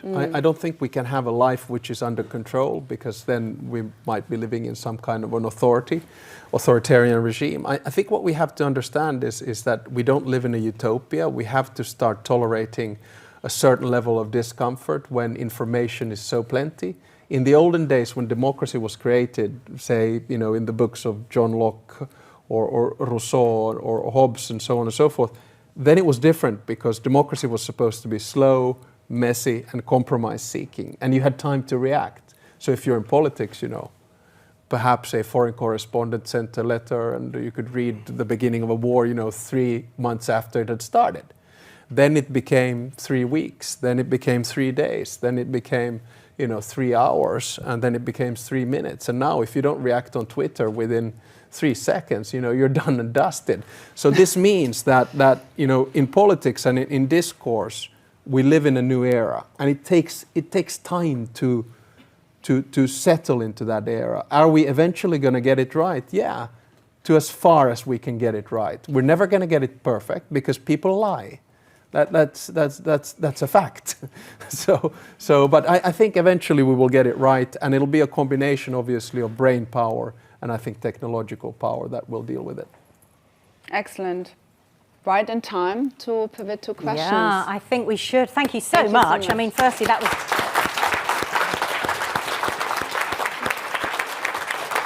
really interesting. Really interesting. I don't know whether we've got any questions in the room, so think about it, put your hand up if you have, but I know we've got a question online, so we'll go to the question online first and then the one in the room. This is a question, Alexandra, from Madaf. What has Finland learned that other countries could benefit from over the years of fighting misinformation and promoting media literacy? Why are you asking Finland here? Because Finns are so quiet, no misinformation if you don't say anything. No, I think the DNA of Finnish society has over centuries been trust. And that trust actually comes from self-preservation and protection. When you live next to a revisionist imperialist country like Russia with 1,340 kilometers of border, you have to have a certain glue and trust in society in order for you to be able to survive. And we've had a very strong, I think, media scene over the years with strong trust in our local BBC, which is YLE, or our biggest newspaper, which is Helsingin Sanomat. And that breach, there hasn't been a breach of trust. And I think that's what we need to do. And because every person who is somehow involved in media, social or traditional, have to understand that if there is something that they're called out on, it's always a breach of trust. And I think that's the key. We have to trust each other, otherwise I think not even information works. Okay, thank you very much. There's a question here in a flowered dress. If you pass the microphone, thank you very much. Thank you very much. My name is Sally Reynolds, Media and Learning Association. You talked about brain power and technology. What about the role of legislation? Oh, a big part of it as well. I mean, you need that combination, and that's why I was talking about, how do you, for instance, legislate or deal with data? Because we know that data is power. I mean, I wake up in the morning, what's the first thing that I do? I touch my phone. I download, this is not product placement, from my Oura Ring, I download the quality of my sleep. Then I go for a run, I download from my Zoom to watch. Then I start looking at media, and suddenly I understand that there's a data footprint already before I've even had breakfast. So of course we need to basically have some kind of common understanding and legislation on how you do it. And this is the difficult balance, because it's about interest, it's about power, it's about freedom, it's about autonomy and those kinds of things. It's never easy, but that's what I'm saying. You're never going to have perfect legislation, you're never going to have perfect information, and you're just going to have to learn how to live with it and find the sort of comfortable balance there. But yeah, you need legislation as much as you need finance and innovation in order to get the thing right. Thank you. And we need more devices, clearly. have lots clearly, of them. If you could take the microphone to the back. Thanks very much. Christophe Leclerc, founder of the media You're Active, and as you know, I'm also on the advisory board of EDMO. You have mentioned the generous support via EMIF from Google to EDMO. That's right. As you know very well, the primary funding for EDMO is from the EU Commission. There are many programs to fight disinformation and to support media quality. I think it's very fragmented. Yeah. Would you welcome more public-private partnerships, more cooperation, and maybe even more consolidation of programs? That's a good point about collaboration. Thank you. Yeah, and there you can see a fantastic journalistic lead-on question. Because, of course, I'm going to answer that. Yes, I think, because this is, and I should have mentioned it, more sort of straightforward. I think this is very much a joint endeavor because, okay, let's take the starting point. If we agree that democracy is the worst form of government, bar all the others, then we need to have free speech. We need to have public discourse. And if we want to preserve that in an age of technology where information can be thrown in all kinds of direction, and we haven't even talked about deep fakes yet, let alone the metaverse, we need cooperation where we need to get, private companies coming in, we need to get media coming in, we need to get academics coming in, we need to get legislators coming in. Because I just think that losing free speech to a cacophony or anarchy of facts it's not worth it. Can I jump in there as well with a follow-up to the follow-up, which is if you have collaboration, is everybody coming from the same place? So no. I mean, and this is the cool thing. I mean, people come in from very different perspectives. Let me just give you one example. This morning, just because I felt like it, I saw that Elon Musk had tweeted something about free speech, saying that if you don't believe in free speech, we go to not anarchy, but what was it, tyranny? And I said, yeah, fine, perhaps. But I said, yes, but with free speech comes responsibility. And there are a few people on Twitter that disagree with me on that. They don't think that there should be any responsibility whatsoever with free speech. So we don't all come from the same place, but the idea is then to find sort of the balance where we can maintain, I think, not only respectful, but a functional public discourse, which is fact-based. Because, if we live in a world where no one believes in facts or science anymore, I think that's when we're quite screwed. Really interesting debate. Thank you both, to Alexander and to Annette for hosting it as well. Thank you.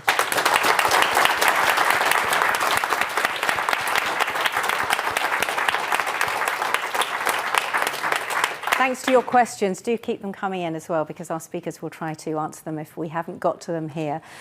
Now, the Vice President of Values and Transparency at the European Commission, Veja Jourova, leads the Commission's efforts to fight disinformation. She's unable to join us in person today, but she did send us this message. Ladies and gentlemen, the threat of disinformation is a key challenge for our digital environment. We saw it during the COVID-19 pandemic, and we are seeing it again today, during Russia's unjustified and unprecedented war of aggression against Ukraine. Russia is not to blame for the most notorious massacres, or Ukrainian refugees are neo-Nazis and violence.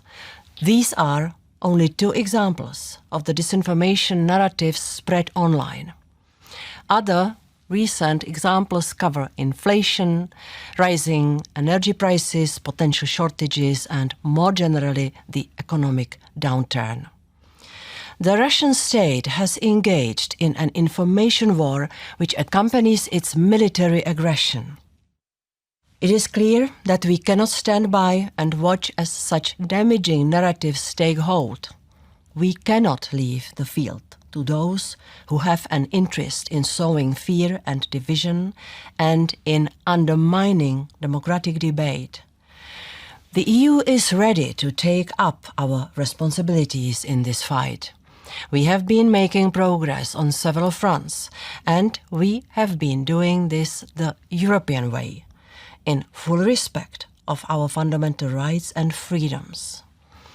Allow me to highlight 3 strands of action that we have taken so far. First, we need to have a better situational awareness of the activities of disinformation actors. Without a comprehensive and common understanding of what is going on, what vulnerabilities are being exploited, we cannot target our responses appropriately. That is why we are building up a significant pool of expertise on the ground. Fact-checkers, researchers, and media literacy experts gathered together in the European Digital Media Observatory. Although little more than a year old, the observatory and its regional hubs have already proven extremely valuable in boosting the fight against disinformation. Regarding the war in Ukraine, for example, the observatory has identified more than 1,600 instances of disinformation. It has engaged in fact-checking, investigations, rapid analysis and research on disinformation campaigns, as well as specific media literacy initiatives. And this is just the beginning. We are aiming to open new regional hubs and thereby expand the observatory's activities to cover the whole EU by the end of this year. Second, we have reinforced our work with online platforms. It is very clear, for example, that online platforms are an active battlefield in Russia's invasion of Ukraine. This is why it is absolutely crucial that they take decisive efforts to limit the spread of online disinformation. Since the beginning of the war in Ukraine, we have been looking at platforms' actions to address Russian propaganda. We see that all companies are implementing the EU sanctions. They are taking important steps to curb the spread of war propaganda and harmful disinformation. This includes closing accounts, demoting disinformation, or stepping up cooperation with fact-checkers. And while I acknowledge the platform's efforts and steps taken to limit disinformation related to the war, it is also clear that there is simply still too much of very harmful disinformation available online. More generally, the revised and strengthened Code of Practice on Disinformation is the centerpiece of our efforts to fight disinformation. The new code sets out 44 commitments and 128 implementing measures to fight online disinformation in areas such as demonetization, addressing manipulative behaviors, user empowerment, or fact-checking. Together with the Digital Services Act, the Code will make up the world's first co-regulatory framework for fighting disinformation. And while it aims to evolve into a code of conduct for very large online platforms under the Digital Services Act, it does not just address major online platforms and players from the online advertising industry. New signatories include smaller or specialized platforms, research and civil society organizations, fact-checkers, and providers of technical solutions to counter disinformation. And the third thing, tackling sources of disinformation is just one side of the coin. We also need to strengthen those sources that provide reliable and trustworthy information. Our proposal for a European Media Freedom Act plays an important role in that regard. It aims at safeguarding editorial independence, protecting journalists from undue interference, and increasing the transparency of media ownership. This goes in particular for public service media, which should be key sources of trustworthy information. Not only should they receive stable funding to minimize political interference, there should also be clear rules in place for appointing and dismissing the head and the governing board. In addition, we want to support media that abide by regulatory or self-regulatory editorial standards and that are editorially independent from the state. There is a clear difference between such media providers and, for example, dodgy blogs or government-funded advertorial campaigns. This is why their media content should benefit from particular safeguards when posted on very large online platforms. Ladies and gentlemen, I have highlighted 3 strands of action that we have taken, but rest assured that we will not stop here. In the State of the Union address in September, President von der Leyen announced a Defense of Democracy package, a package which will bring covert foreign influence and shady funding to light. It will strengthen the resilience of our democracies against covert and malign interference from foreign actors. This includes action or financing that may impact public opinion and the democratic sphere. We already screen foreign investments to protect our economy and critical infrastructure. We should do the same to protect our core European values, especially as we approach the next European elections. The fight against disinformation concerns us all, and I count on all of you to continue our joint efforts. You can rest assured that we, the Commission, are by your side.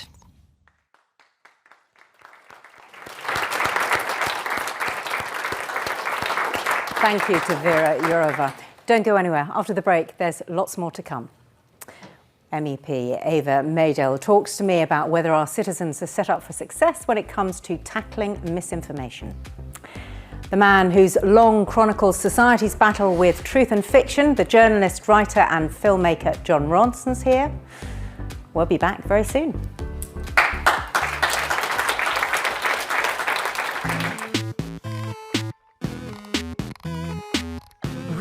Whoa, before you fall for emotional language, hit pause and check your emotions in case they're being manipulated.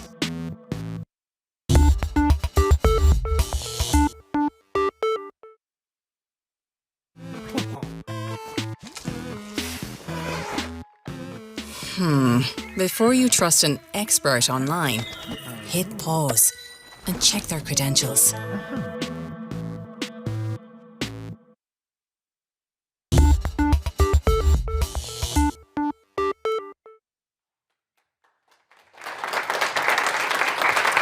Welcome back to Fighting Misinformation Online here in Brussels, the summit where industries and nations debate, share knowledge and collaborate on this important issue. Still to come.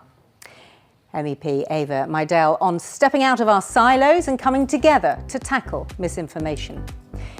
We hear about the shifting role of public libraries when it comes to access to information with Ilona Kish. And Jon Ronson will be taking to the stage for a keynote you will not want to miss.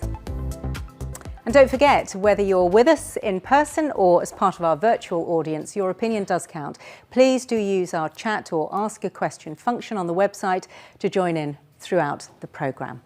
Let's get, though, to our next guest. Alice Bounier is director of Square, an NGO working with young people in deprived areas of Paris. What problems do they encounter there, and how do they tackle them to build resilience in the face of misinformation? To tell us more, please welcome Alice Bounier.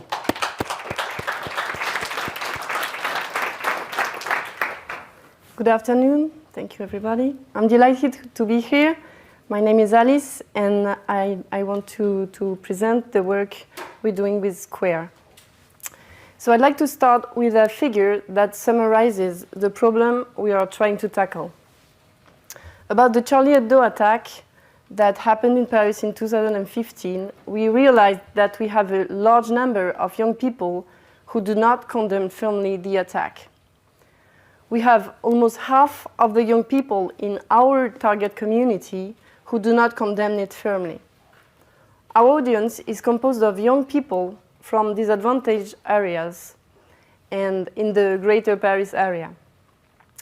And they are mostly of immigrant origins and poorly educated. The numbers from our audience you have here are from a questionnaire that beneficiaries of our last project completed before the program began. At the national level, you have almost a third of young people who do not condemn it. The figure for the general population come from 2 surveys conducted by a French survey institute. This is probably the observation that led me to commit to my organization for 4 years now. The next figure tells us about their dramatic level of distrust. More than 2/3 of our audience don't believe that the attack was planned by Islamist terrorists. At the national level, the figure is half of that. In view of this, we want to understand why they are so indifferent, distrustful, and tolerant towards violence. Well, research sheds light on a chain of factors behind this mindset. They face socio-economic difficulties. They perceive ethno-racial discriminations. This fosters feelings of injustice and resignation and low self-esteem. Such feelings are conducive to social withdrawal, lack of tolerance towards perceived outgroups, and violence. These problems render the youth of low-income neighborhoods particularly vulnerable to disinformation, conspiracy theories, and divisive narratives circulating locally and on social media. Self-esteem is a very interesting feature because the literature showed that there are some significant correlations with violent behavior and willingness to trust. In our audience, half of the participants have low self-esteem. And we can see that individuals with low self-esteem tend to believe more in fake news. Especially it's interesting because we can take action on self-esteem to improve it. You can see here a typical headline from manipulative conspirators who seek to sow hatred. Massacre à Charlie Hebdo, this another blow from the Islamophobic fascists. This is what kind of content our credulous audience is exposed to. In this context, here is what we are working on. Our program is based on 2 pillars, training and content production. The training aims at shedding light on how the information is made, how our brain processes it, and what are the main manipulation techniques. The content we produce aims at improving media literacy, on the one hand, and increasing self-esteem on the other hand. Please let me show you 2 examples of the contents. The first one is Brigitte, who makes videos about the news and how to get informed. And you have to know that Brigitte has been one of our beneficiaries last year. So now here she is. Dimanche dernier, c'est sans véritable surprise que l'AFP dévoile les résultats victorieux du parti de droite. L'AFP, c'est l'Agence France Presse, un organisme de presse mondiale et généraliste d'origine française chargé de collecter, diffuser et vérifier l'information sous une forme totalement brute, fiable et neutre. Chaque jour, la presse nationale reprend et traite une information, transmise donc par l'AFP, et pour cette actualité politique, différentes positions sont prises par les journaux. Une situation terrifiante et menaçante pour le journal classique de gauche Libération, à l'opposé de la une du Figaro, positionnée à droite. Les journaux Le Monde, Challenge ou encore La Croix, qui partagent des positions politiques différentes, titrent donc différemment. And the second one is a César laureate who is talking about his way to success from a deprived background. You have to know that the César Award is considered the highest film honor in France. So. Beaucoup de difficultés, c'est normal. Je suis noir, je suis pauvre. Enfin, voilà. Donc, t'as pas les connexions, t'as pas le bon langage. Et il faut pas s'arrêter aux difficultés. Il faut avoir son objectif en tête et faire en sorte tous les jours que tu essayes d'atteindre ton objectif. Voilà, moi, je suis pas le plus talentueux, je suis pas le plus fort, mais en tout cas, je sais que j'étais déter quand j'étais jeune. J'avais pas de talent, j'avais rien, j'avais pas de thunes, j'avais pas de trucs, mais en tout cas, j'étais déter. C'est un peu cliché de dire ça, mais c'est la vérité, en fait. Personne ne peut arrêter quelqu'un qui est déter. Personne. C'est pas des conneries, parce que si moi j'ai eu un César, je te promets, c'est que n'importe qui sur Terre peut avoir un César. Now I'll tell you why we think it could be effective. We've done a pilot project with 222 individuals in 2020 and had these encouraging results. We partnered with JPAL, a network of researchers founded by the Nobel Prize Esther Duflo, hosted at the MIT. And they used the golden standard method to establish impact called randomized controlled trial. It consists in randomly assigning applicants into a treatment or a control group before the beginning of the intervention. And the difference between the treatment group and the control group at the end gives you the impact of the intervention. And the researchers concluded that the treatment group demonstrated an increased ability to detect fake news and an increased use of fact-checking tools. So now, with the support of Google.org, once again, the project is being scaled up to 1,000 young people to be trained and thousands more to be exposed to our content via our social media channels. Thank you very much for your attention.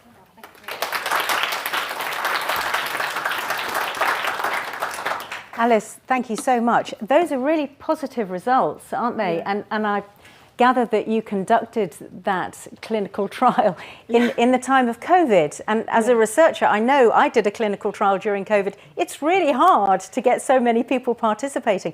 Did you find that to be a challenge? Yes, honestly, I was surprised by the results because it was very difficult to recruit the beneficiaries and to make sure they attend the training because it was through social media. And that said, it could have been an opportunity because young people had more time to dedicate to watching video during the confinement, so maybe it helps. My interpretation is that we started from so far with them that it was some kind of easy to get an improvement because at the beginning every participant had get zero. So it was quite easy to step up to 1. I don't know if it makes sense. Yeah, okay. So, and you're now going from 220, you want to take it to 1,000 people, so from a pilot study to a much bigger study. How are you going to do that? How are you going to engage people? We are going to work with many grassroots organizations who benefit from the trust of the trust of the young people. Because the beneficiaries we're talking about distrust the government, the journalists, the school, the justice, police, everyone, excepted their community, very restricted community, parents, and a few community leaders. So those are the persons we are working with.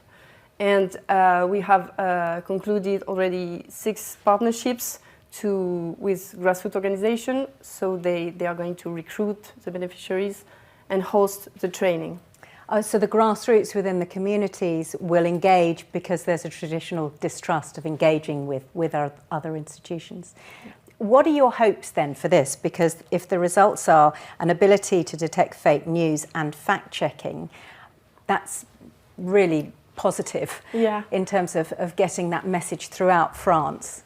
How will you do that? I want to strengthen the outcomes on self-esteem because we have to foster self-esteem if we want to reduce propensity to conspiracy theories. And I want to scale up in order to show that it's possible to generalize the method and to convince the educational system, that they could integrate this in the curriculum. So it's a like turnkey, effective method we want to put on the table, so anyone could take it and use it. That's the idea. So it'd be a media literacy program which could be used by anyone. Yeah, exactly. Alice Brunier, thank you very much. Thank you. Thank you. Good luck. Well, soon we'll welcome our panel of experts to debate how greater collaboration across sectors, the sort of thing that Alice was talking about, helps us tackle misinformation. But just ahead of that, as one of the European Parliament's leading MEPs, Eva Maydell's wish is to prioritise policies which drive forward innovation and stand up to disinformation and instil the importance of education and media literacy in a modern digital society. So please welcome Eva Maydell. Hi. Good to see you. And really lovely to be here. Oh, good. And it's interesting, isn't it, hearing from all these different ventures which are trying to engage younger people in navigating through a disinformation maze. You've done a lot of work on education. Where do you see this going? What are your priorities? When I first started engaging with the educational experts and community, it was a very different times.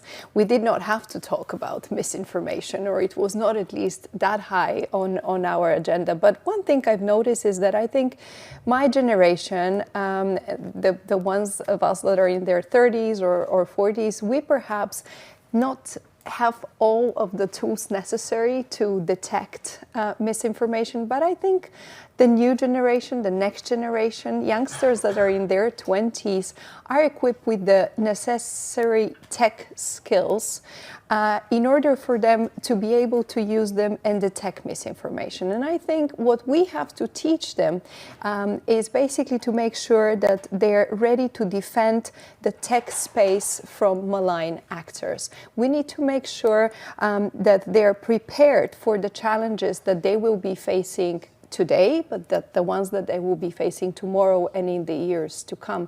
And I think we have a larger job of explaining that the tech space is not just composed of the fun apps or the social media platforms that they engage and use on a daily basis, but the tech space is also a place where there are malign actors that are trying to undermine our democratic values, and most importantly, the peace and prosperity we have achieved over the past number of years. And we have achieved that with a lot. It took a lot of time, but it was not easy to do that. So I think teaching them how to defend that peace and prosperity will be key for the years to come. And it's interesting because you talk about democracy, and of course in Europe it's all about defending free speech.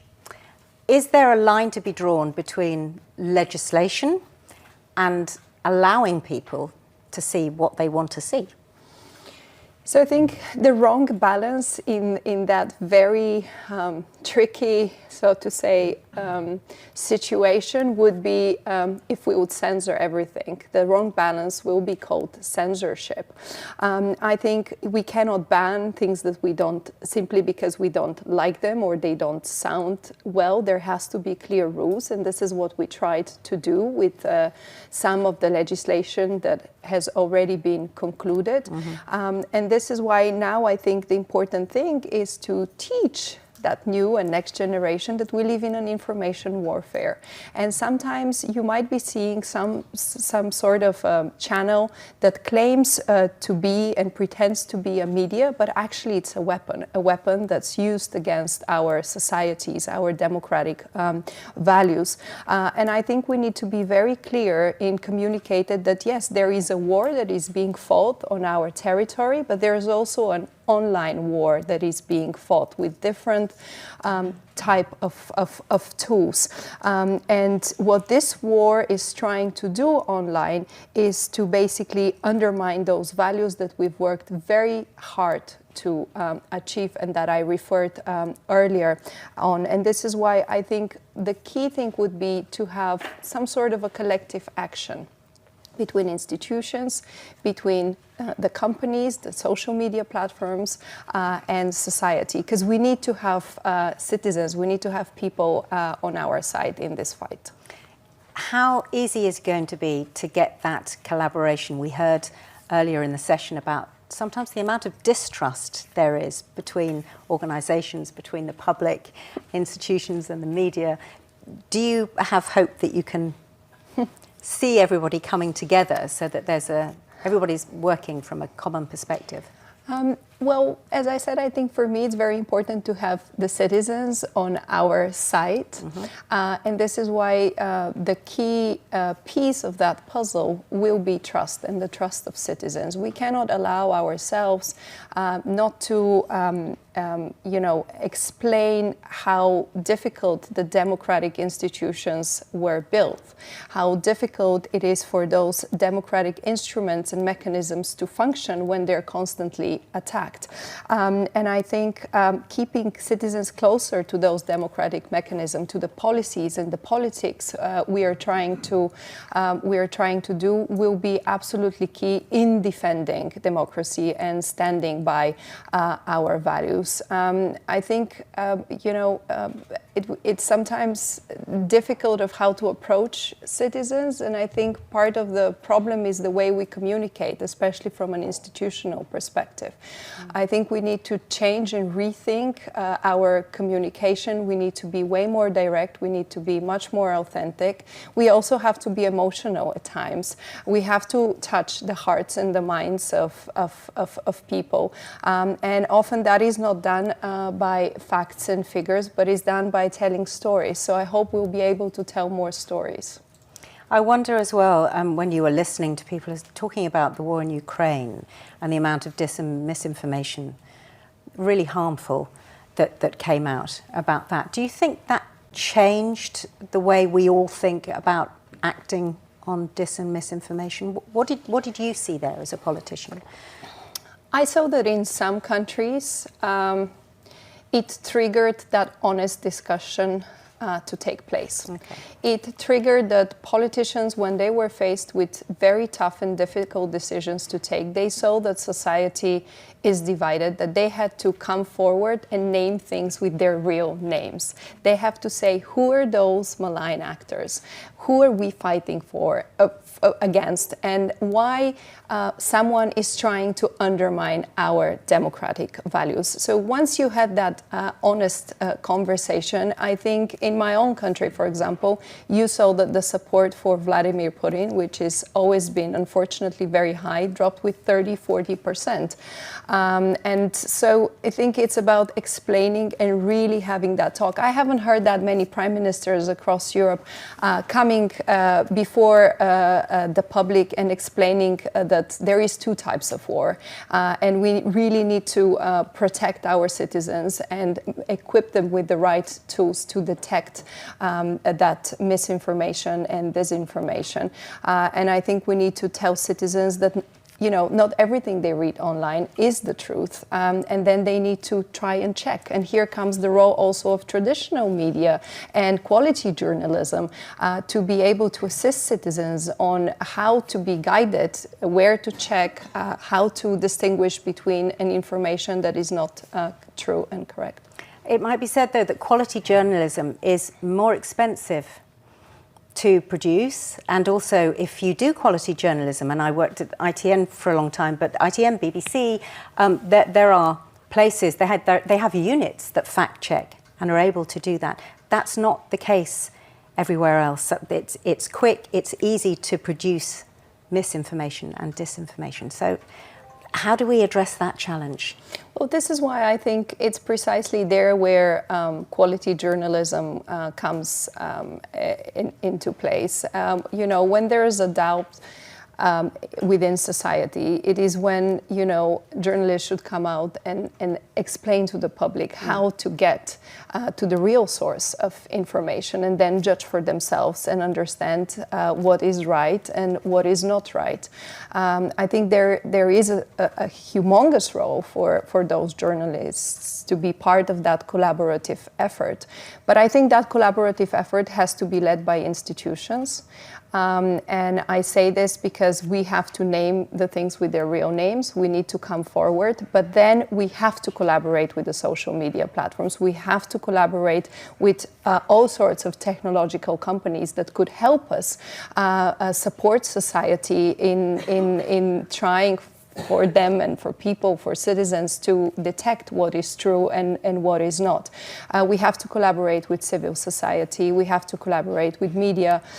So it's a collaborative effort, but I think it has to be led by the institutions. And again, if someone just hears that piece of my comment would think that means just and only regulation and legislation. No, that assists the process. This explains us, what are the sort of things we need to detect in certain instances, but it's about the honest conversation we need with the public. And you say having an honest conversation, but also helping to equip the public with tools to be able to navigate all this. What might those tools be? I think, first of all, is about explaining why our values are under threat, why there are those foreign actors that would like to, basically divide our societies. And one of the reasons is that it makes it just so much more difficult for any political leader to take a decision when a society is divided.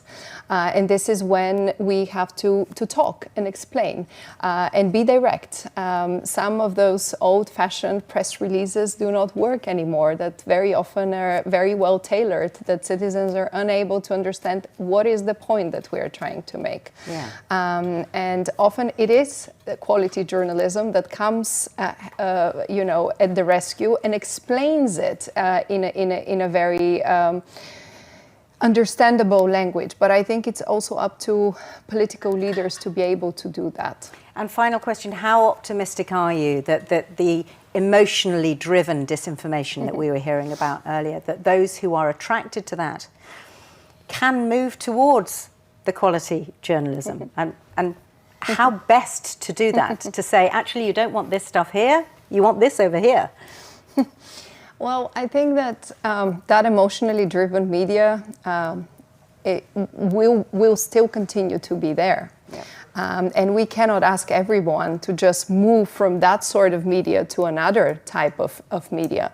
But I think we can explain and again, discuss things in a different manner and also be emotional and tell those stories that could touch a string in someone's mind or heart for them to remember the story we explained. And while you say a story, we could always put in some facts and figures, but they would be so much better perceived. And I think we very often talk about changing the way we communicate, but in the end we end up, at least from an institutional point of view, end up communicating in a very similar way to a very limited audience. So we need to also expand the audience to which we communicate. Good point. Maydell, thank you very much. Thank you.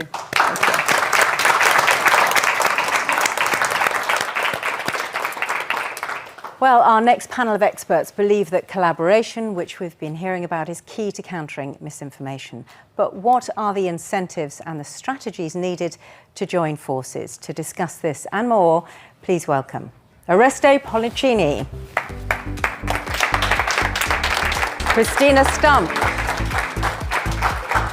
Zahed Amanullah, and Clement Wolf.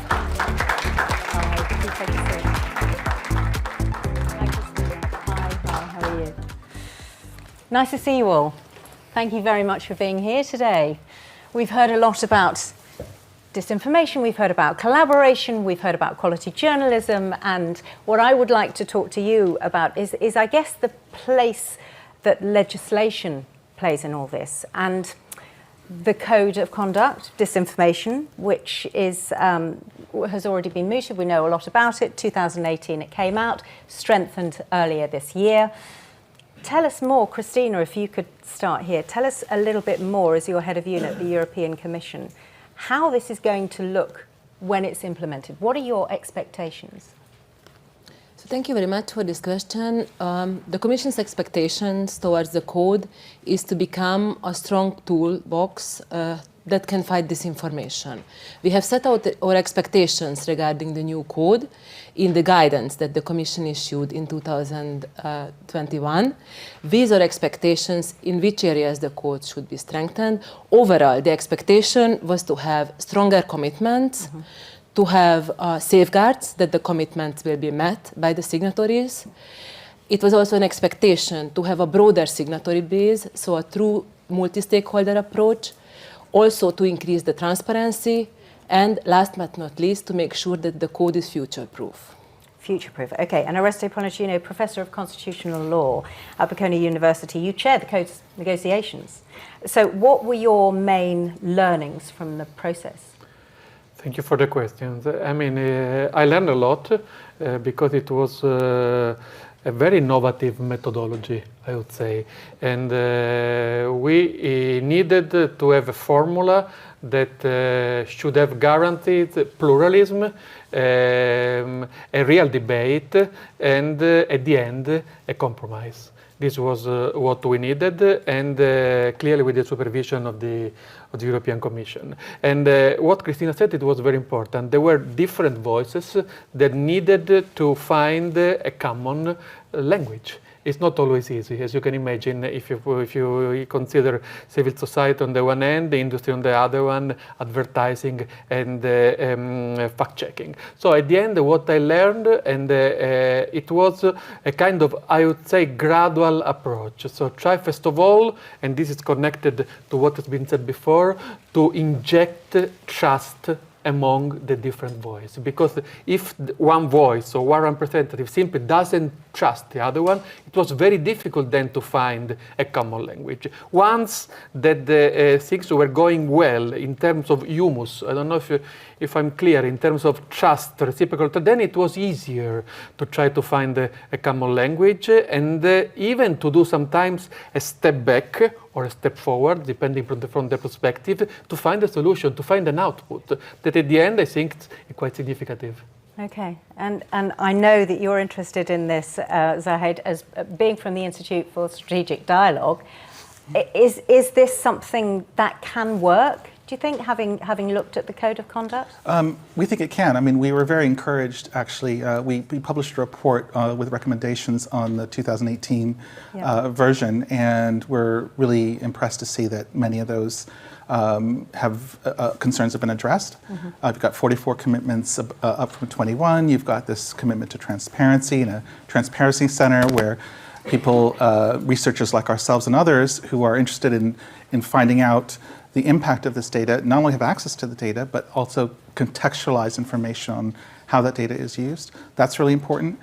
And also what's really important is that you have the impending Digital Services Act coming out, which provides a framework for compliance.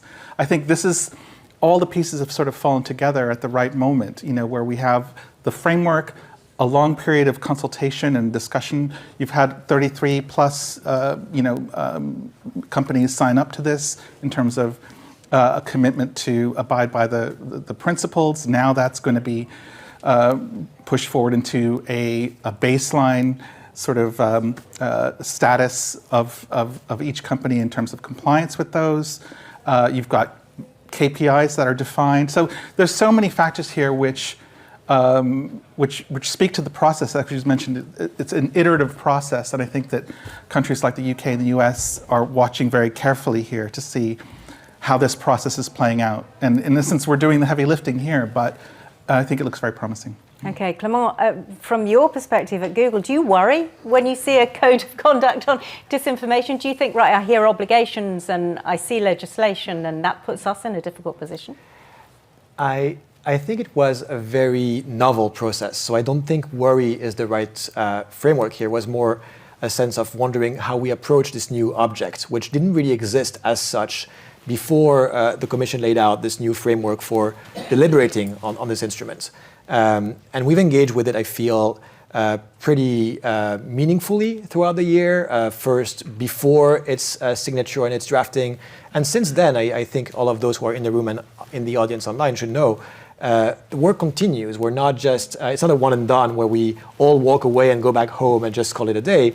It is the fact that we have a permanent task force where many of us in the room and beyond continue to meet several times a week to discuss open questions, make sure that we're well calibrated on expectations, that we acknowledge the challenges we encounter in compliance, but also make long-term plans for addressing them. And all in all, have, I think, what is one of the most meaningful advances of this code, which is a structured mechanism for dialogue and exchange, and hopefully over time cooperation between very different constituencies that have very strong interest and care for this issue. Okay. And I think it's been very helpful so far. So that's the bringing together of the different institutions, all with a common goal, which is to try to defeat disinformation. But what, Christina, will the Code of Conduct actually look like in practice? What will institutions be expected to do? I would say that the code of practice is actually already a reality. So we are already in the implementation phase, and all the signatories need to do their job, basically. The signatories, the platforms have to implement their commitments to the measures in place. They have to work together in the task force to make sure that the missing elements are there. And the European Commission's task is to watch whether the signatories live up to their commitments and look into the reports that are upcoming to see how the code is delivering. But what are the measures? What are people expected to live up to? What will you be looking out for? Maybe just to give an overview or an idea what kind of tools are in this toolbox, because I think it's important to stress that the code doesn't define one silver bullet that will make this information disappear. Yeah. However, it has several tools in it that need to be implemented by the signatories that altogether can have an effect to reduce disinformation. This has been already mentioned before today, but maybe to explain a bit demonetization of disinformation to make sure that advertising is not supporting disinformation, then giving users tools to recognize disinformation, to have a context of it, to flag disinformation, and we expect obviously signatories to follow up on these leads. Then also fact-checking is an important aspect, has been also discussed today, and also measures against manipulative behavior or giving researchers access to data to understand more the phenomenon of disinformation. Okay. Yes. And if I add something on this. Go ahead. Thank you very much.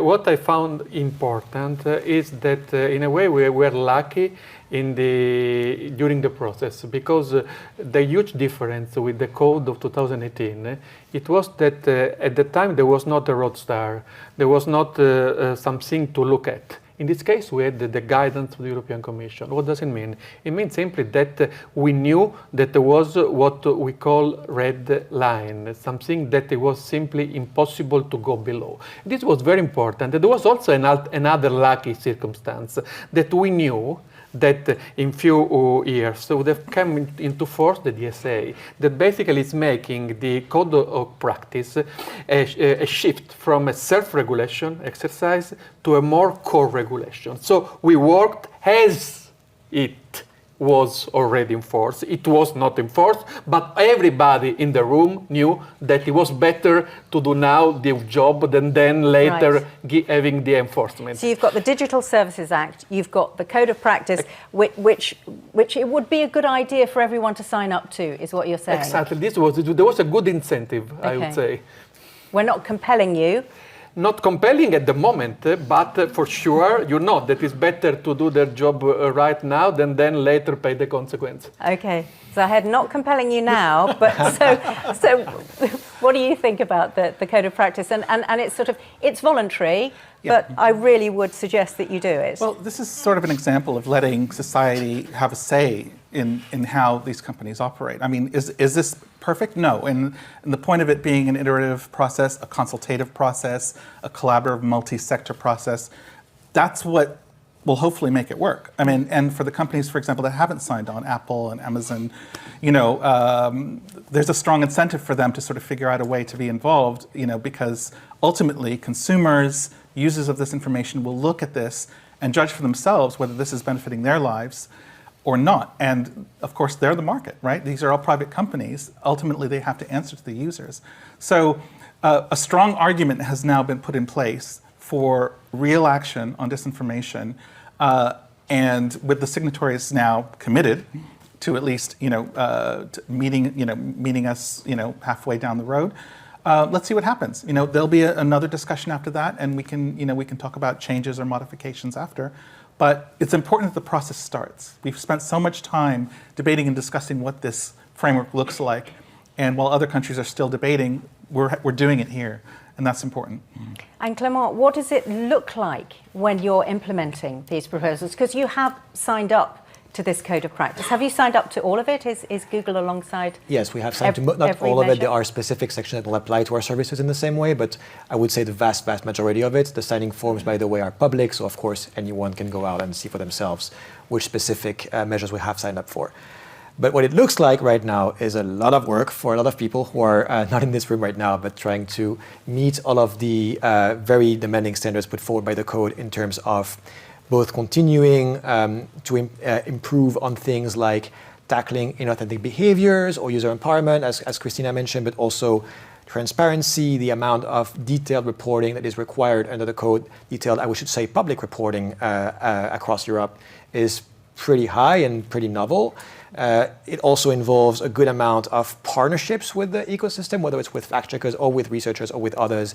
That's also quite a lot of work for many people. And finally, I should mention again this permanent task force, which may or may not sound like it is a lot, but it is actually the first time, I believe, that we have this mechanism for ongoing conversations among the community on these issues about the code, but also things like crisis response and other issues. So all of that work is happening right now. It will continue to happen over time. It may or may not surprise you to hear that it's not an on-off switch that we can press to trigger all of this happening overnight. So we have teams building reporting pipelines. We have teams exploring partnership models and whatnot. But this will, of course, the first report is due January, and then we'll keep iterating upon that over time. I mean, it's resource heavy, isn't it? It is. You've got to employ presumably a lot more moderators. Not all online platforms are increasing their moderators. What do you think about, and Zahid, I'll address this question to you. I mean, it's okay, I guess, for the very large online platforms to say, we can adhere to all this because we can put all the systems in place because we have the resources. What about those areas that don't? Well, I mean, this is where the task force comes in. This is where, you have the cross-platform, sort of conversation. There's been a parallel effort to do this on extremism and terrorism with the Global Internet Forum to Counter Terrorism. So these conversations can take place where smaller platforms, smaller companies can either learn or sort of share resources to try to make that happen. I mean, the elephant in the room is, we're speaking in the same week that Twitter has essentially shuttered its Brussels office. So the real question about compliance is going to loom large over the next 6 months. But also, I think it's important to understand, from 2018 to now, in 4 years, how much the disinformation landscape has evolved. In that we had COVID, we've had the war in Ukraine, we've had obviously the technology changing and trends changing. So we've learned so much in the last 4 years that's applying to this. It's not just 4 years of sort of just talking amongst ourselves. We've really learned a lot. So now's the time to sort of, at least, for those who can comply, who have the resources, let's get moving and do that. Right. And we'll try to solve those other problems later. Yeah, and you mentioned Twitter and the closing of the Brussels office, and also perhaps not having as many moderators as they had in the past. Christina, what kind of challenge does that pose? Overall, let me just also remind in that context that all the signatories that have signed up to the code made also a commitment to put the adequate financial and human resources in place to live up to their commitment. So this commitment is very important indeed. So we shall see at the first reporting, like for other signatories, if they comply. Maybe just to jump in also regarding proportionality, smaller players, bigger players, because I mentioned that the Commission wanted deliberately a code that is not just a code for the big platforms, because this information is not just out there. Also other players have to contribute, and there we expect proportionality. So we don't expect the same from very large online platforms than from smaller players. Also, fact checkers can contribute in a different way than other players. So basically the idea of the code is to get as many on board as possible, but the burden should be proportionate and everybody should contribute in the way that they can, depending on their capacity. And Aristo, if the expectation is that the smaller players don't have to produce as much, where does that leave disinformation if it's some of the smaller players which are producing the disinformation? Yeah, basically, the idea is again to try to find one of the key principles in the European constitutional law, that is proportionality. So, in a way, we didn't know exactly how the things then would have developed, but we knew for sure that would have been unfair at the beginning to put the same burden, the same obligation on a platform that simply have a different size, a different source. So we knew that it was very important to work on this, I would say, proportionality and not discrimination, no? Because this is also in a way resulting in the answer to the questionnaire, because there is a simplified one for the let's say, less big platform. But I would like to add a footnote to what you said about content moderation. Because content moderation today in Europe, it's really the key in order to comply not only with the SA, but also with the Charter of Fundamental Rights. So we should remember, and I think we should not neglect the preamble of the code. You know, the preamble in general is not binding, but it's a good roadster. If you read the preamble, you will see many times one word: dignity. And dignity is the European matrix that is, I would say, the result of common constitutional traditions in Europe vis-à-vis liberty United States. So why I'm saying this? Because if you, as it's happening in some social network, basically are eliminating the content moderation policy, the risk is basically that artificial intelligence or automation process will deprive what is simply impossible to substitute, the human choice. I just give you an example and then I will shut up. When there was the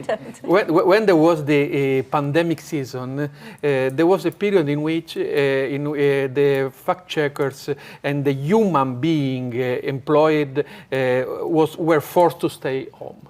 And then there was something saying fact checkers stayed home and content go down. Why? Because in that period, exactly in that period, without the content moderation, it was very easy to risk the over removal. And then you basically harm one of the most important rights in Europe, in European constitutional law, but I would say in general constitutional law, freedom of expression. Yes, freedom of expression. And Clément, that is the tension though, isn't it? There is a tension there between the freedom of expression and also the need to clamp down on misinformation.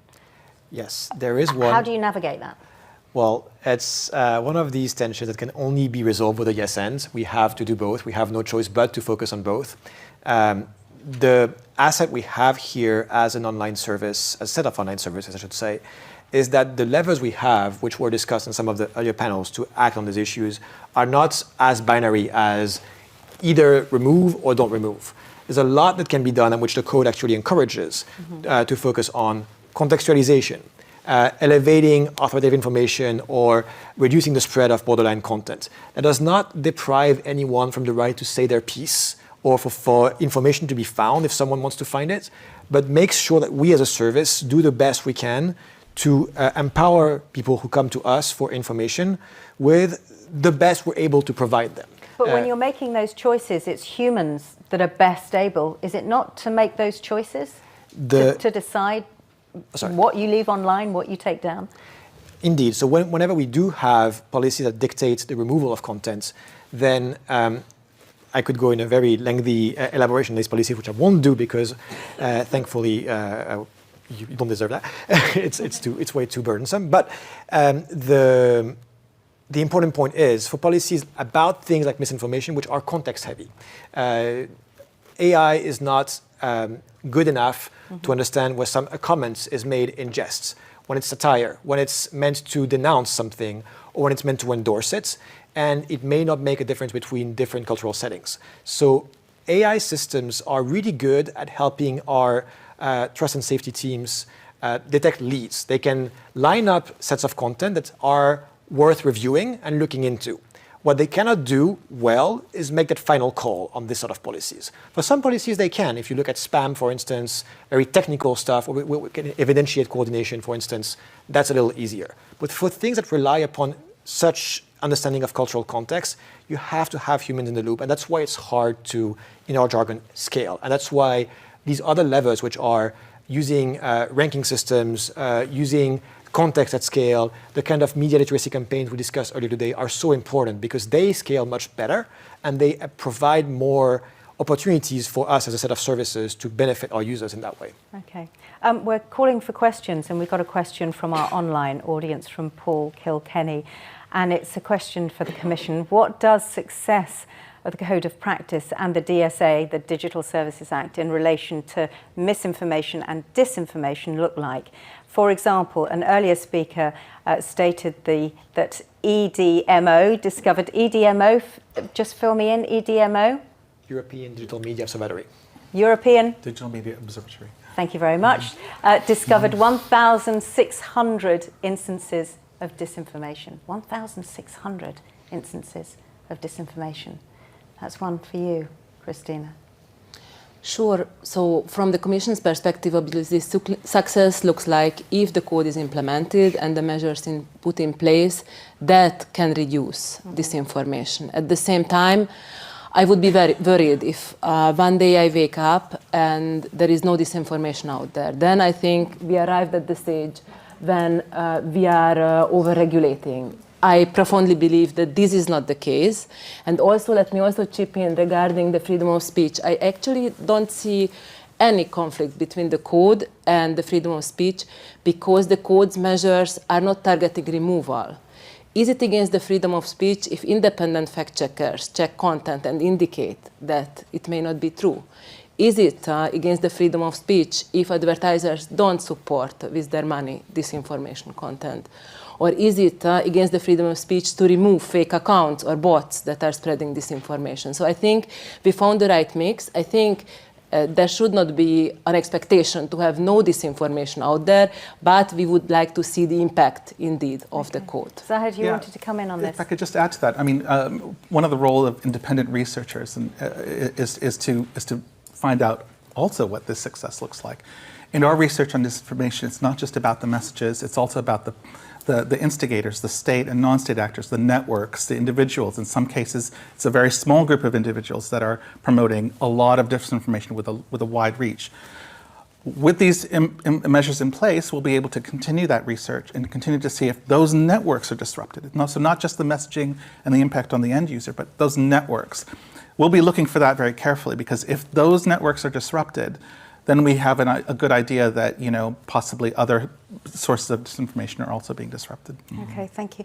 Are there any questions in the audience here in our in-person audience here in Brussels? If there are, please put your hand up, and we'll get a microphone to you. Okay. While we wait for those, I've just got one more online question, and this is from Anupam Pandey in our online audience. Are there any measures where civil society influencers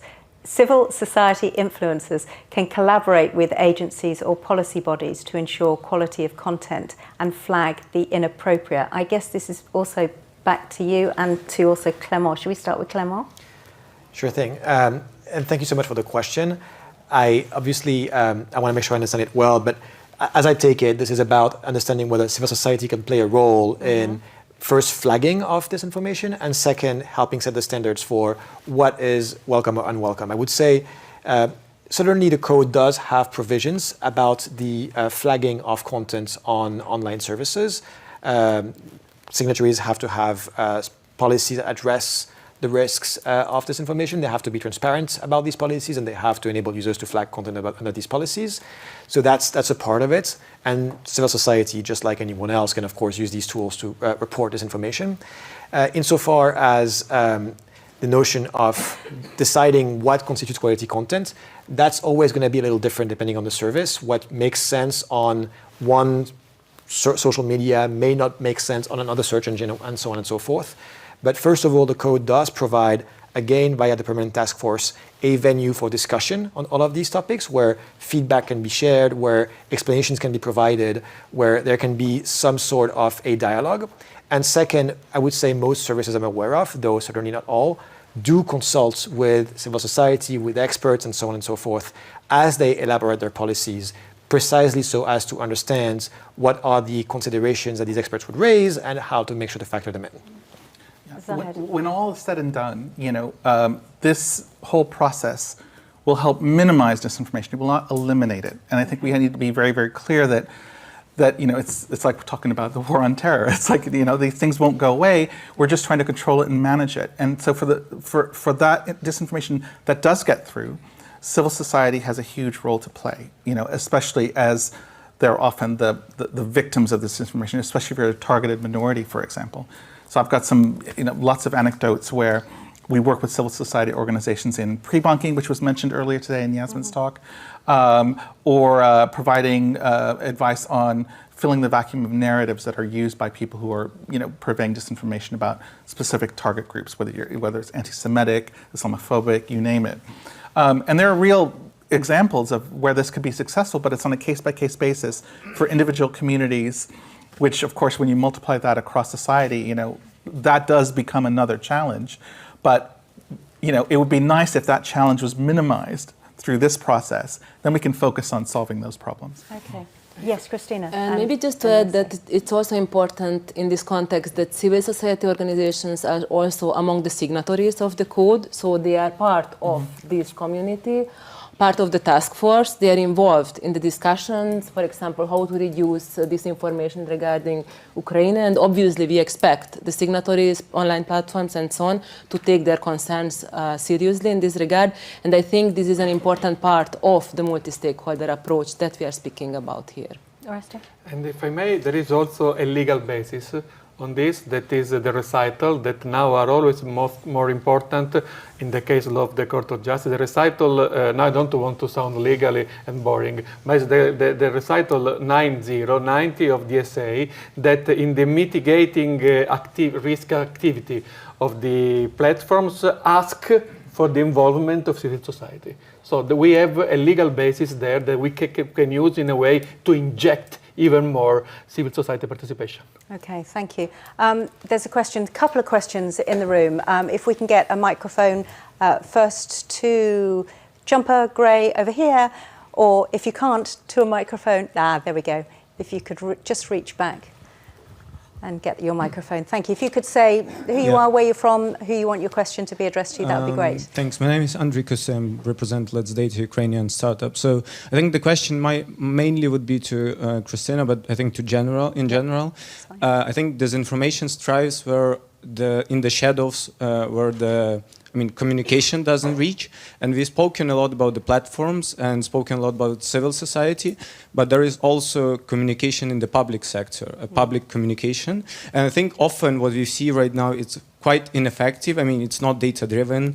It's like 21% of them use data-driven approaches. So right now, with this code of conduct, there will be a lot of interesting data on which topics are sensitive, but what cooperation with the public communication and PR departments is planned so they could jump in and basically try to shadow the light and be more effective in their communication.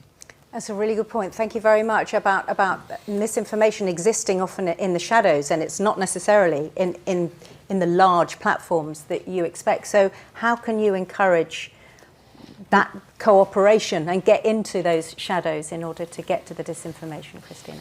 I believe that here the work of the European Digital Media Observatory is very important, because I think you already heard about it today. It is basically composed also of national hubs with researchers, fact-checkers, media literacy specialists that look also into the lay of the land. They look in every member state from next year on to see what is the landscape regarding disinformation, what is the overall communication space, and I think their contribution from the ground can indeed provide very useful insight to use this also strategically. Yes, Clément first. Did you want to go first? No, go ahead. Thank you so much. In addition to Christina's points, and thank you so much for the question, I do hope that some of the work that's suggested by the code on things like media literacy, user empowerment, benefits people not just on any one service, but across the board. Rasmus Nielsen, who was here earlier today, has done some interesting research on and he's not the only one, on the fact that few people are stuck to any one online service, right? So if, let's say, YouTube does a media literacy campaign, the benefits of it are not restricted to people, to a certain class of people who would only use YouTube. People who use YouTube tend to also use other social media platforms, other messaging apps, and so on and so forth. So there's work we can do with public communications, especially as he mentioned, public communications with civil society leaders, with creators that are trusted, to make sure that as many communities are reached with important messages, and that's something that we have tried to be deliberate about throughout the COVID pandemic and throughout the Ukraine crisis, notably with the great work that Yasmin talked about earlier today on debunking, but also that we can all do more of in the future, I think. Okay. If I could just add to that really quickly, I mean, we're stepping out of the sort of talk about organizations and civil society and so forth. One of the most effective countering of disinformation with the Ukraine war has been a movement, a decentralized movement called the North Atlantic Fellows Organization, not attributed to any organization, 20,000 plus volunteers online, going right at it and debunking disinformation as it comes from any corner of the internet, garnering the support of obviously Ukrainian officials in the defense ministry and elsewhere. So if we think outside the box a little bit, you know, allowing people to organically combat disinformation is another facet of this we haven't really considered. Just not under the framework of this legislation, but it's an interesting facet.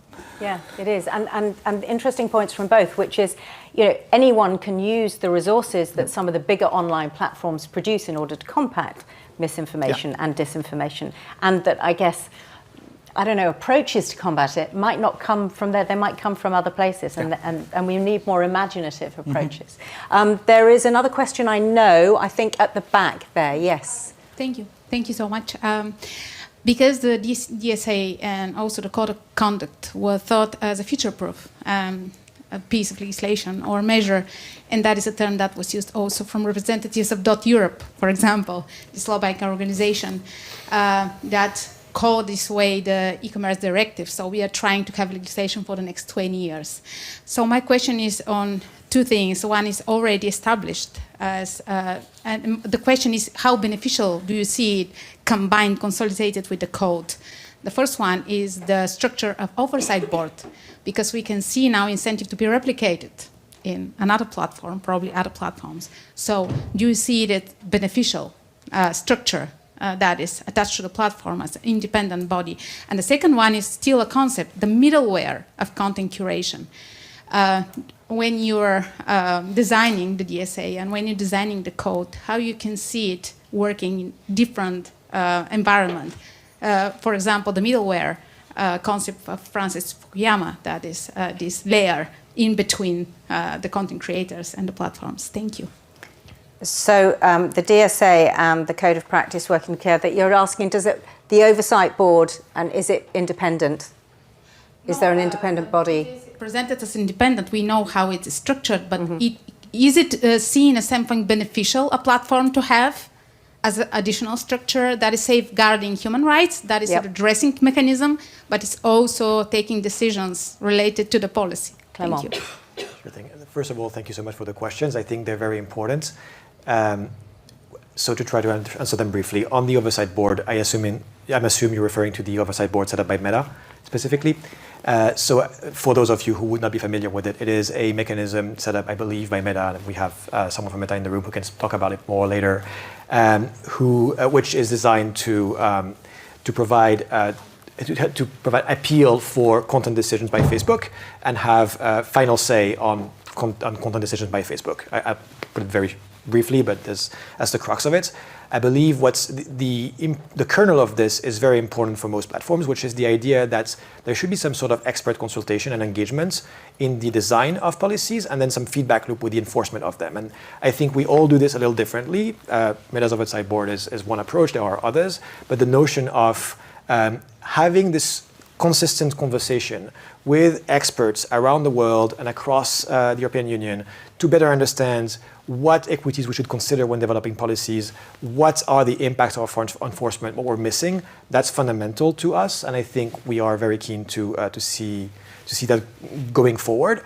As for your second question about middleware, here I think it's a user choice question. How do you empower people to have more agency on what they see online? And here too, I think there's no one size fits all. I think different services have different heuristics. One key question, of course, with all of these user choice issues, whether it's middleware or something else, is the more you let users self-select some things, the more it is possible for them to inadvertently self-select harmful things. So there's a balancing act to be had. But I think in general, there is a lot to be done in enabling users to have meaningful agency on what content they want to access. I think search engines do that very well, for instance, whilst also making sure to give them every opportunity to access content and to see content that is authoritative, reliable, and helpful to them. Thank you very much. Thank you for your questions as well. Oreste, is there a tension here between sort of giving people enough choice that they can look at what they want to look at, but not too much choice so that they go to places you don't want them to go?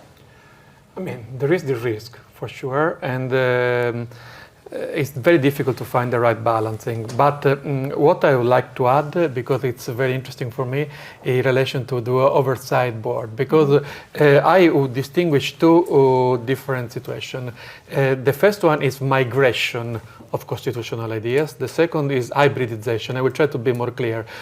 Migration, it means it might be a mistake. When constitutional ideas migrate from the United States to Europe, then could be what I call reject crisis, just to be very practical. When in 2018 there was the idea to import in Europe the idea of free marketplace of ideas, we were speaking before in the morning, it didn't work. Why? Because this is a typical United States American idea of freedom of expression. It doesn't work in Europe, because Europe has different constellation of rights. This I call migration. But in the oversight board, what is interesting is what I call hybridization, because you have a body that is basically based in the United States, but is using, in order to assess its adjudication powers. For example, look at the platforming decision against Trump. It's using principles from European law, like proportionality, like reasonable approach. And this is interesting because basically you have a kind of hybridization between the American and the European language. And this might really help to build a transatlantic bridge. It's impossible to have a common language because there are different values, but at least there is a lower risk to be lost in translation. Mm-hmm. Okay, so there's room for optimism. Yes, I would say that there is. Okay, and you all agree? Yeah. Yeah? Tentatively, it seems? Tentatively. Oh, for sure. We will be watching closely. You'll be watching closely. Okay. Thank you very much, Christina. And thank you to Oreste. Thank you to Zahid. And thank you to Clément as well. Thanks to our panel. You can stay where you are. That's fine. Yeah, thank you. The Public Libraries 2030 team in Brussels aims to create a stronger European library sector through EU advocacy and network building. Ilona Kish, in her capacity as director, is responsible for strategic guidance and management of the programme. And here to tell us more about the role of libraries in the evolving information landscape, please welcome Ilona Kish.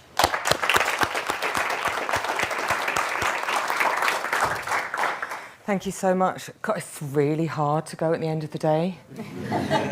Partly because I've been rewriting everything, and thank goodness I don't have cues. And I'm exhausted, I'm inspired, and, I'm just we're getting to the end. It occurred to me that actually there's quite a lot of misinformation about public libraries. People don't actually know what they are, what they do anymore. So that's my job now, is to take you on a little virtual tour of the public libraries that we work with and talk a little bit about the digital and the physical solutions that we're working on for misinformation. Oh, wrong button, there you go. So there are about 65,000 public libraries in the EU. But you didn't know that. And they're visited by over 100 million people every year. So that's like 1 in 5 people will go to a public library every year. A couple of weeks ago, we had a big meeting of our network here in Brussels, and one of the librarians said to me, you know, we can't say we're in the information business anymore. It was like, you know, scandalous statement. Everyone's like, are you sure? And then we thought, well, yeah, right. If anybody's doing that now, it's Google, right? Who's the primary information provider. So what does that mean for us? The real explosion in public libraries happened about 100 years ago, partly driven by the investment of Andrew Carnegie in the US and the UK, tons of libraries being built. And everyone was pretty clear it was about access to information and to fine literature. And of course, they've ended up doing a lot more over the years. Pretty much every public library would have had an Encyclopedia Britannica in it.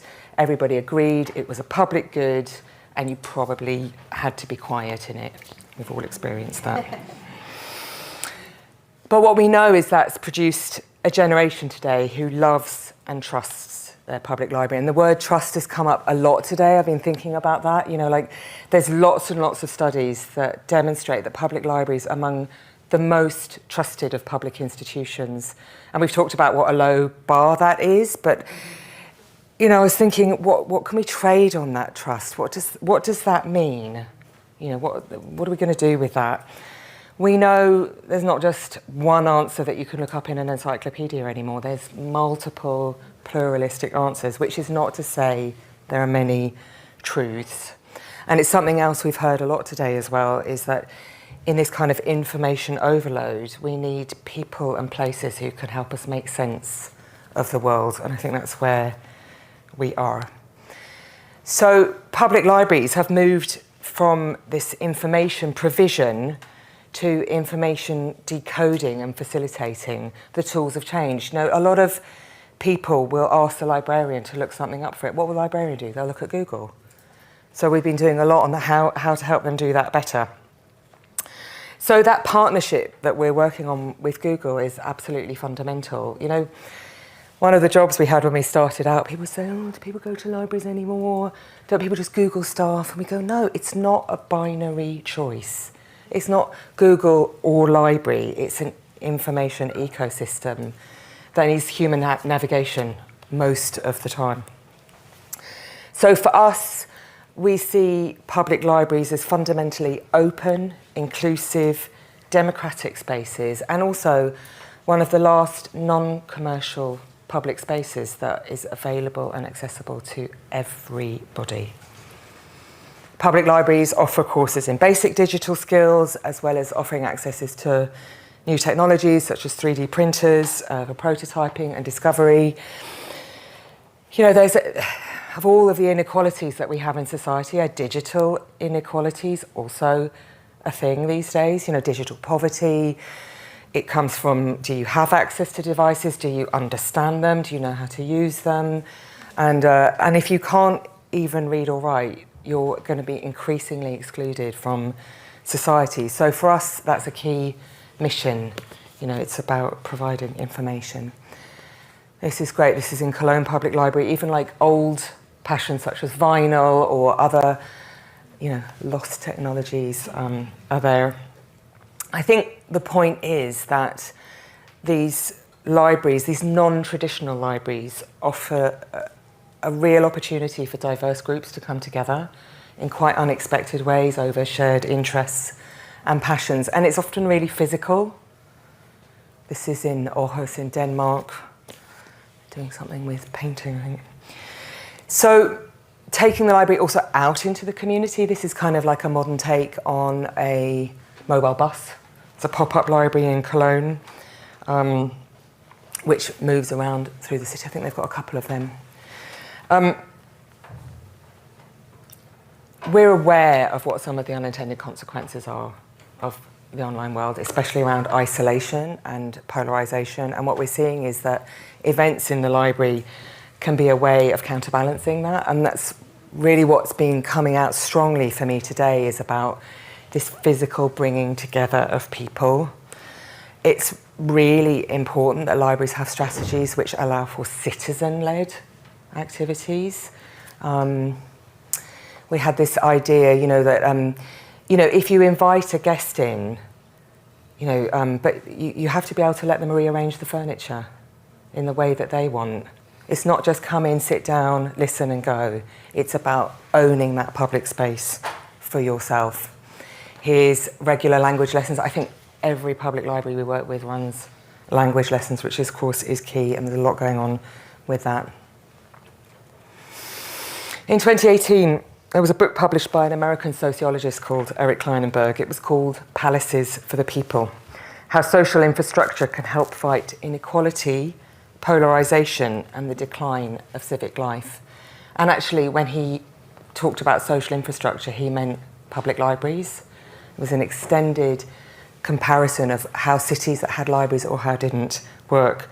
And that's something that's come up for me today a lot as well, is like, there's an investment in combating misinformation, but it has to be counterbalanced with investment in social infrastructure, education, libraries, healthcare, all of these trusted institutions that we're losing, right?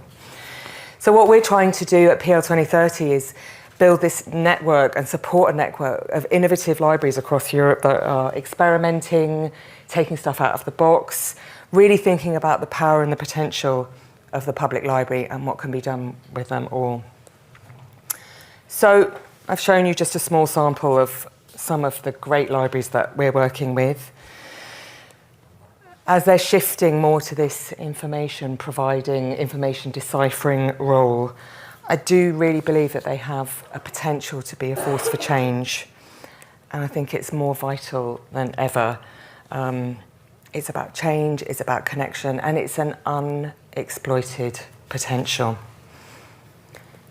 So don't worry, libraries are still places for families, studying and learning, and are always going to be a place for children to discover the magic of reading.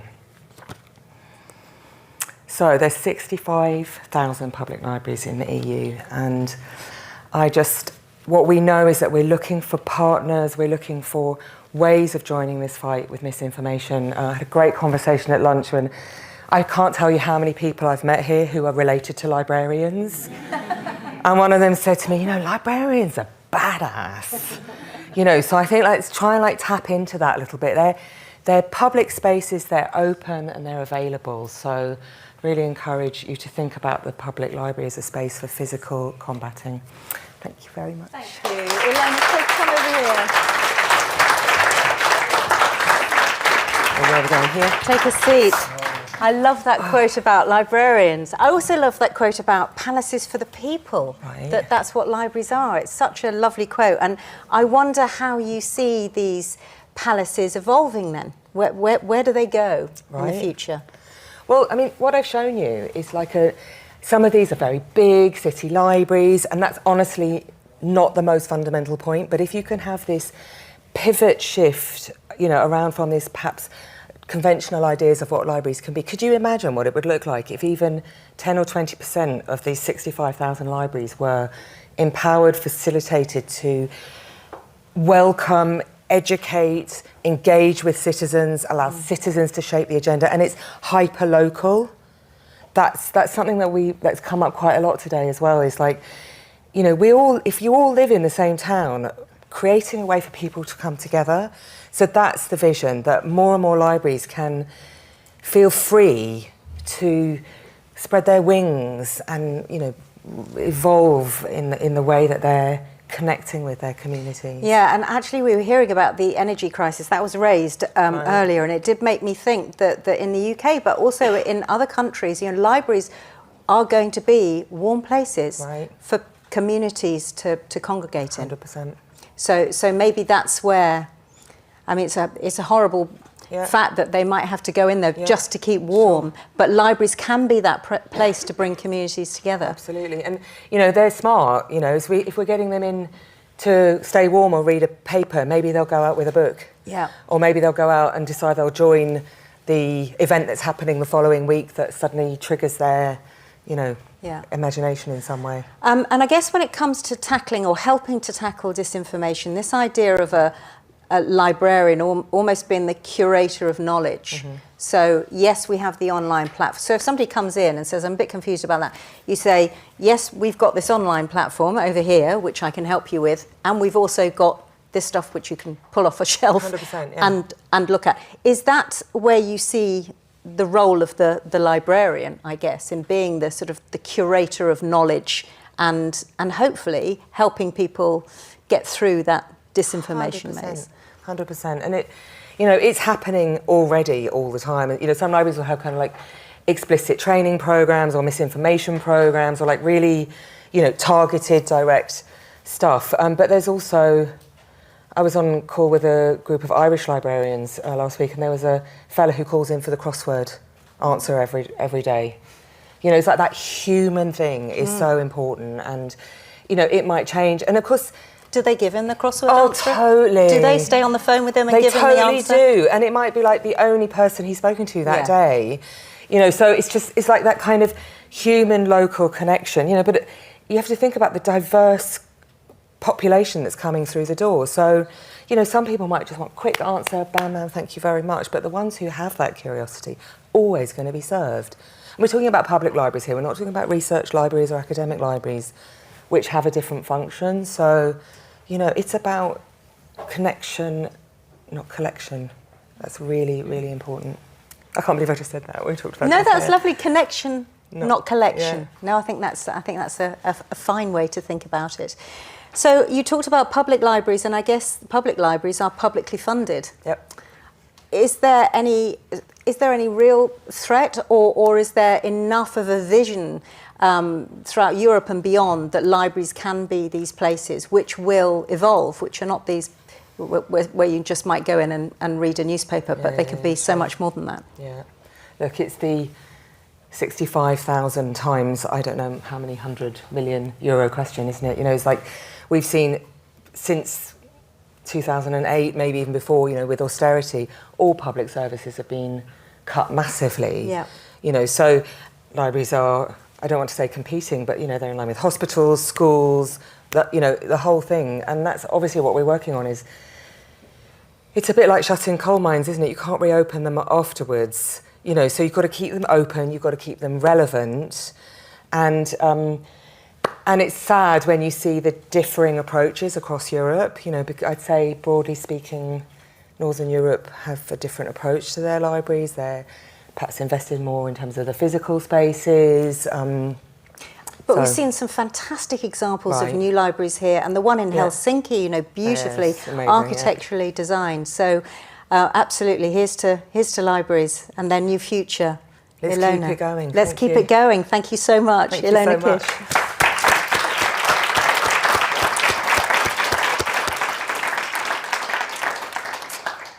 My final guest is a hugely successful journalist, a non-fiction author, a filmmaker. His work has often explored the dangers of the echo chamber and the political culture wars and those tensions between free speech and misinformation.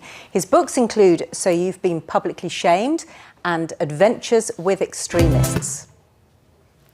And he's being cued in right now. His title for today, When Ideology Rules the World. He is delighted to be joining us all. So please welcome Mr. Jon Ronson.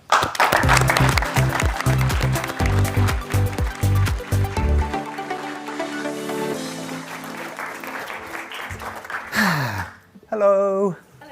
Hello. Hello. Thank you, everyone, for having me. Thank you, Robert and Laura, especially. It's been a wonderfully organised afternoon. I wanted to start by telling you a little bit about how I got involved in the misinformation game.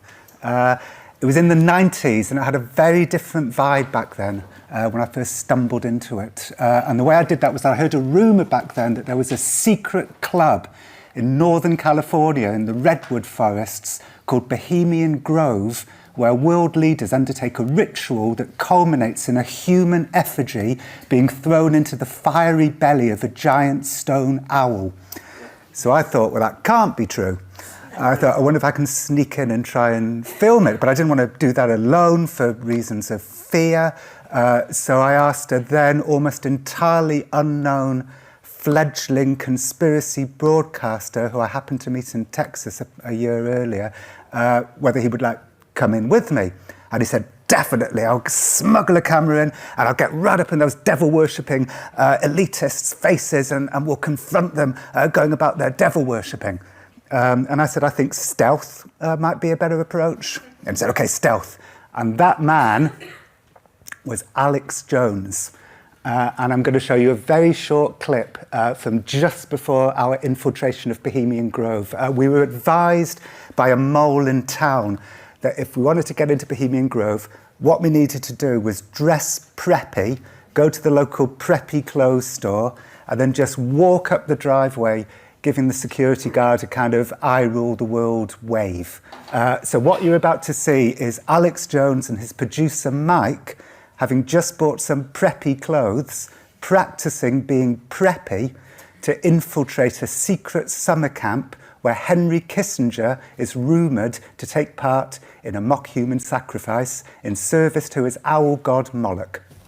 Just gonna walk normally as we would, calmly, la la la. There's gonna be guys sitting there, and we're fat cats. So let's go ahead. But seriously, David, as fast as microprocessors are starting to move, it's getting down to a molecular level. The question is, at what level will just the actual basics of science stop us from making these systems smaller? And it's the entire nanotechnology revolution that I find to be most dynamic. I agree. You can tell which of the two is going to end up being a massively successful conspiracy broadcast and which one's going to just go back into the shadows. Anyway, to cut a long story short, we did manage to infiltrate Bohemian Grove and secretly film the ceremony. Now, I don't have time to unpick everything that's happening in that photograph, but suffice to say that despite the claims that Alex made in his subsequent documentary, Dark Secrets Inside Bohemian Grove, we didn't witness an actual human sacrifice. And when I confronted Alex about this, he said, John, you know that, I know that, I'm not going to tell my listeners that. So that's how I got into debunking. Alex's claims were so irresponsible, I felt compelled to temper them. Unfortunately, you're standing in front of the auto cue, and I'm just like a lost child without it. Unfortunately, in this instance, tempering them meant me travelling around the world as a kind of self-appointed defender of Henry Kissinger's right to have a mock human sacrifice. But still, none of that seemed especially worrying in the 90s. Alex was disseminating his misinformation via shortwave and public access TV and something called AOL. Whereas my Bohemian Grove story was in the mainstream media, where reason reigned, where we were in charge. We would filter the craziness with our urbanity, and all would be well. Fast forward 25 years, and to demonstrate the extent to which we lost that battle, I'm going to quickly tell you another Alex Jones story. Not long ago, I interviewed a man called Bubba, who knew Alex at high school. Even back then, Alex was a violent and chaotic conspiracy theorist. He would run along the school halls yelling that he was Satan and that the school principal was in league with the pool hall owner to spy on them for the DEA. Bubba said at first that hanging out with Alex was funny, but then it got worse and worse until eventually in class one day, Alex beat Bubba almost to death in a fight over a girl. He still lives with permanent injuries. Anyway, it turned out that Bubba had somehow gone through life not realising that Alex had become the world's leading conspiracy talk show host and that Donald Trump was a fan. And when I brought it up, it was awkward. The fact is, he's carried on saying all of these crazy things, but it's no longer about the school or the pool hall. Now it's about the globalists and the Muslims. People believe him now, including the president. I mean, who's to say? I mean, some of the stuff he says could be true. It could be. I mean, Obama, he could be a Muslim. He could back the radical Muslims, and he could have been giving them money behind. I mean, who knows? You know, we don't know. I mean, we hear what they want us to hear, and we see what they want us to see. You know, I mean, anything could be anything. You know. Bubba knew intimately how dramatically Alex can veer from the truth. He, more than anyone, knew that. But this is the chaos that people like Alex sow in the world, that feeling that nothing can be known for sure. Of course, Alex's brand of misinformation is easy to spot because it's so big and garish. The elite eat babies, they're paedophiles. And I would like to opt to the optimistic view, which I could be entirely wrong about, that maybe we've reached rock bottom regarding that particular genre. Sure, we are never going to win over everyone. Some people are born magical thinkers or born narcissists. Narcissists want to be the smartest people in the room, and sometimes the way to do that is to magic up some counterintuitive information that nobody else has, like QAnon. Misinformation will continue to fuel acts of violence and terrorism, of course. There are people out there with fixed delusional beliefs, and there's nothing we can do. But look at how most people aren't falling for deepfakes in the way that it was feared, or the rejection of the election deniers in the midterms. Millions of Trump voters had touched the stove and realised how hot it was. When Trump came down the elevator in 2016 and called Mexicans rapists, it felt like something shifted in the culture, that gut-wrenching feeling of, I don't know what's going to happen next. And compare that to Elon Musk, hours into owning Twitter, retweeting that disgusting conspiracy theory about Paul Pelosi. I think everyone knew what would happen next. The advertisers would desert him in droves, and Twitter would become awash with users mocking his irresponsibility by spreading hilarious misinformation of their own. The great majority of people prefer truth to lies and take pride in the honourable pursuit of not falling for bullshit. But maybe we've been focusing so hard on that kind of grotesque, baroque misinformation, we've been turning a blind eye to other, subtler kinds, like the new wave of journalism from the left that values ideological excellence over factual evidence. The recent rise in activist journalism has, of course, had incredibly positive results, and older journalists like me shouldn't be so stubborn as to refuse to learn from it. It made me reflect on how I spent most of my career looking at flawed situations instead of flawed systems. Younger generations are supposed to come along and right our wrongs, and it's a lot healthier to go with it, I think. We've all had that experience of picking up a quality publication and reading a story that we have special knowledge of, quoting experts, and being dismayed by all the errors. And I've noticed more and more that the errors are all in one direction, to make the group we don't like seem even worse than we already thought they were. Across the political spectrum, facts and nuance are being eschewed in service of that greater ideological truth, that our enemies are morally flawed to the core, almost not like actual humans. And when those stories disseminate from the left, there can be less of an appetite to fact check. For some of these new journalists and academics, sidestepping inconvenient facts isn't something that they do guiltily, but with purpose and determination. No journalism should render other types of journalism less essential, like objective journalism or humanist journalism, nor engender an air of suspicion around the kind of journalism that strives to understand from every angle why people behave the way that they do. There's room for it all, and for each type of journalism to enrich the other and to keep things honest. It's incredibly important for those of us on the misinformation beat to bear all that in mind, because once we lose ourselves to bias, we've lost. And then there's another kind of misinformation, the social media shaming. I could tell you story after story of someone getting horrifically shamed online, and then 2 days later it turns out that the information had been all wrong, or at least way more nuanced than we thought it was. And once again, in our fury, we forget that Twitter, while being wonderful in many ways, can also be the world's worst information swapping service. And when we're confronted with our mistakes, do we take pause and self-reflect? No. We move on with our day because we want to hurt people and not feel bad about it. But the fact is, when we fill our heads with instant judgment instead of patience and curiosity, when we condemn a person on the tiniest slither of information, when we make Twitter a stage for constant artificial high drama where everyone is either a magnificent hero or a sickening villain, that's all misinformation too. I was asked to share the most important thing I've learned about approaches to tackling misinformation. Well, I can tell you that my stories, And I think this is unusual. It seemed to be liked across the spectrum by people on the left, the right and the centre.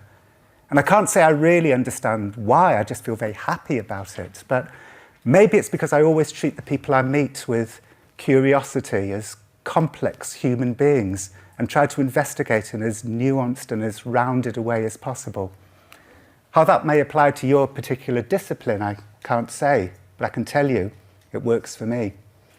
And I can tell you too that almost everyone out there wants what this conference is offering. There is a nobility amidst all the war talk for us to encourage each other to take a pause and think carefully. Most people feel good to see a fact check box at the top of a platform. People know that when facts cease to matter, everything falls apart. I would like to end with a personal story about how prone we can all be to misinformation, even those of us who spend our days battling it. But it's also a story about how truth can prevail and how beautiful that truth can be. I am interviewing the hypnotist and self-help author Paul McKenna. We're talking about how some people are inclined to replace rational fears with irrational ones. It's like my son, I say. He's worried that bears will invade the house, yet he doesn't look left and right when he's crossing the road. Exactly, says Paul McKenna. More people are killed by donkeys than by aeroplanes, yet nobody has a donkey phobia. Exactly, I say. What an interesting man, I think. I have a mental picture of the two of us in a restaurant throwing our heads back and laughing. But then I think, no, I'm only a journalist to him. Oh well. 3 days pass. I'm having dinner with my wife, Elaine. Isn't it funny, I say, that more people are killed by donkeys than by airplanes, yet nobody has donkey phobias? Elaine looks at me. That's rubbish, she says. Who told you that? Paul McKenna, I say. Well, it's total bollocks, she says. Paul McKenna would have no reason to lie, I snarl. Well, look it up on Google if you're so sure of yourself, says Elaine. But I hesitate. Yes, maybe Paul McKenna did just make it up for something interesting to say. But a good person wouldn't cross-check on Google what a friend says to them in small talk. But then I think, no, a fact check is more important than some fantasy friendship with Paul McKenna that I don't even have. Plus, maybe donkeys do kill people all the time, and then I'll have a moral victory over my wife. So I Google it. This statement has been plaguing us for years, writes the American Donkey and Mule Society. It is totally false. In November 2005, we found one headline of a man in Egypt being killed by his donkey. Please help us to dispel this awful rumour mill factoid. When I reported the news back to Paul McKenna, he said he was going to make a donation to a donkey sanctuary. So everyone came out on top. And that's the great thing about truth. It's like a ball held underwater. There's just too much kinetic energy to keep it down. Thank you. Thank you. Thank you so much. Thank you, Sean.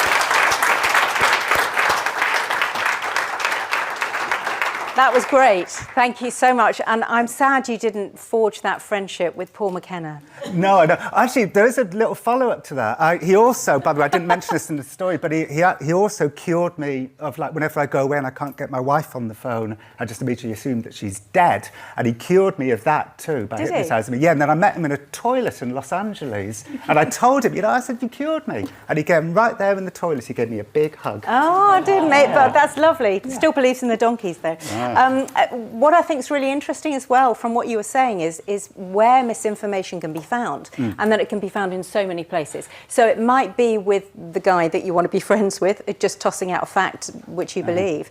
But also, we tend to think, right, it's all over here, and as you mentioned with Alex Jones and right-wing conspiracy theorists, but it's also in the left wing, and perhaps it's not looked at as carefully. I mean, do you think the media are aware of misinformation playing out in that way? I think there are biases. I think if you're striving for ideological excellence, you can willfully blind. And I've seen it happening. I'm not just pulling this out of the air.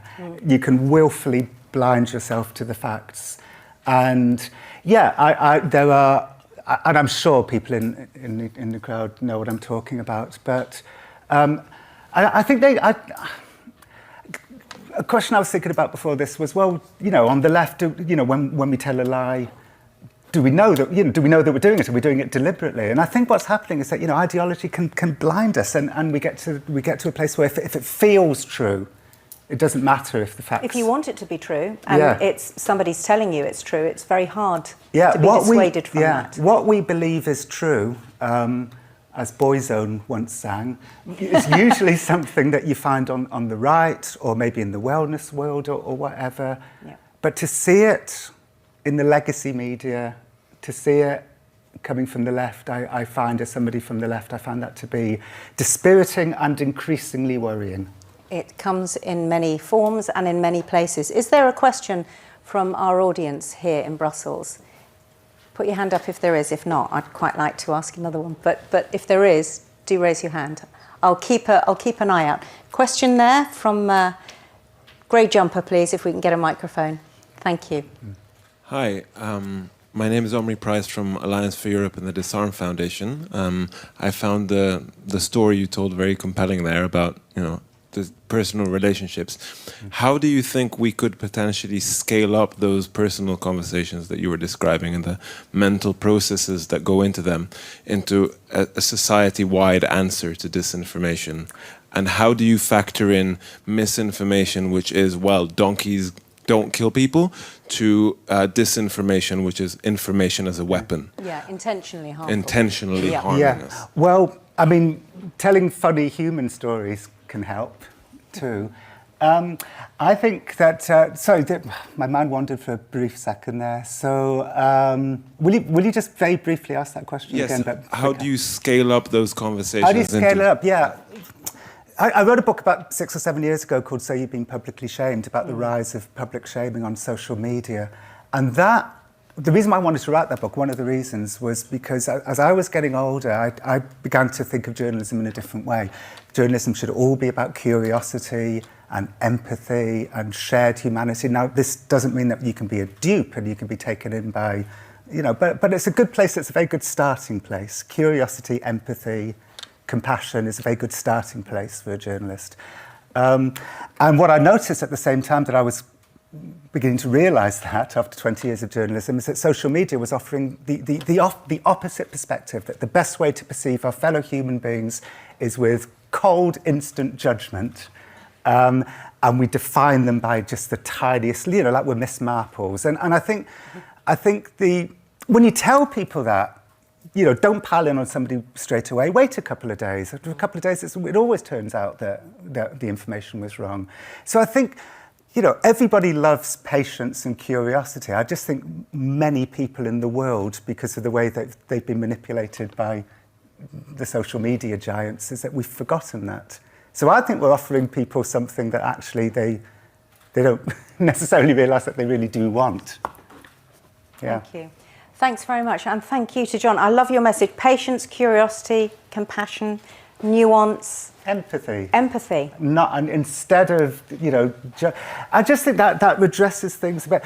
What I was saying before about the left, I mean, obviously that is then going to fuel the right, and we're seeing this playing out on Twitter every day, and which is why we need to think of this problem as being a problem across the spectrum. That's the way to solve it. Good point.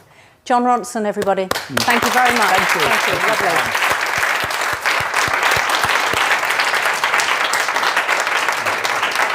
I'm afraid that's all we have time for today. Thank you to everyone who's joined us, and a sincere thank you as well for all your comments, your questions throughout the programme. And I think so much has been learned from all our speakers, our incredible guests. A wealth of knowledge has been shared as well. If you'd like to watch any of this again, please do go to our event website or YouTube to do so. And we would be very grateful if you could share your feedback to make our next event even better. For now, though, thank you to you. And you, thank you to our speakers, and we look forward to seeing you again next time. Goodbye for now. Thank you, it was lovely. Yeah, before you assume a story is true, hit pause and check more sources to make sure the facts you're getting aren't one-sided.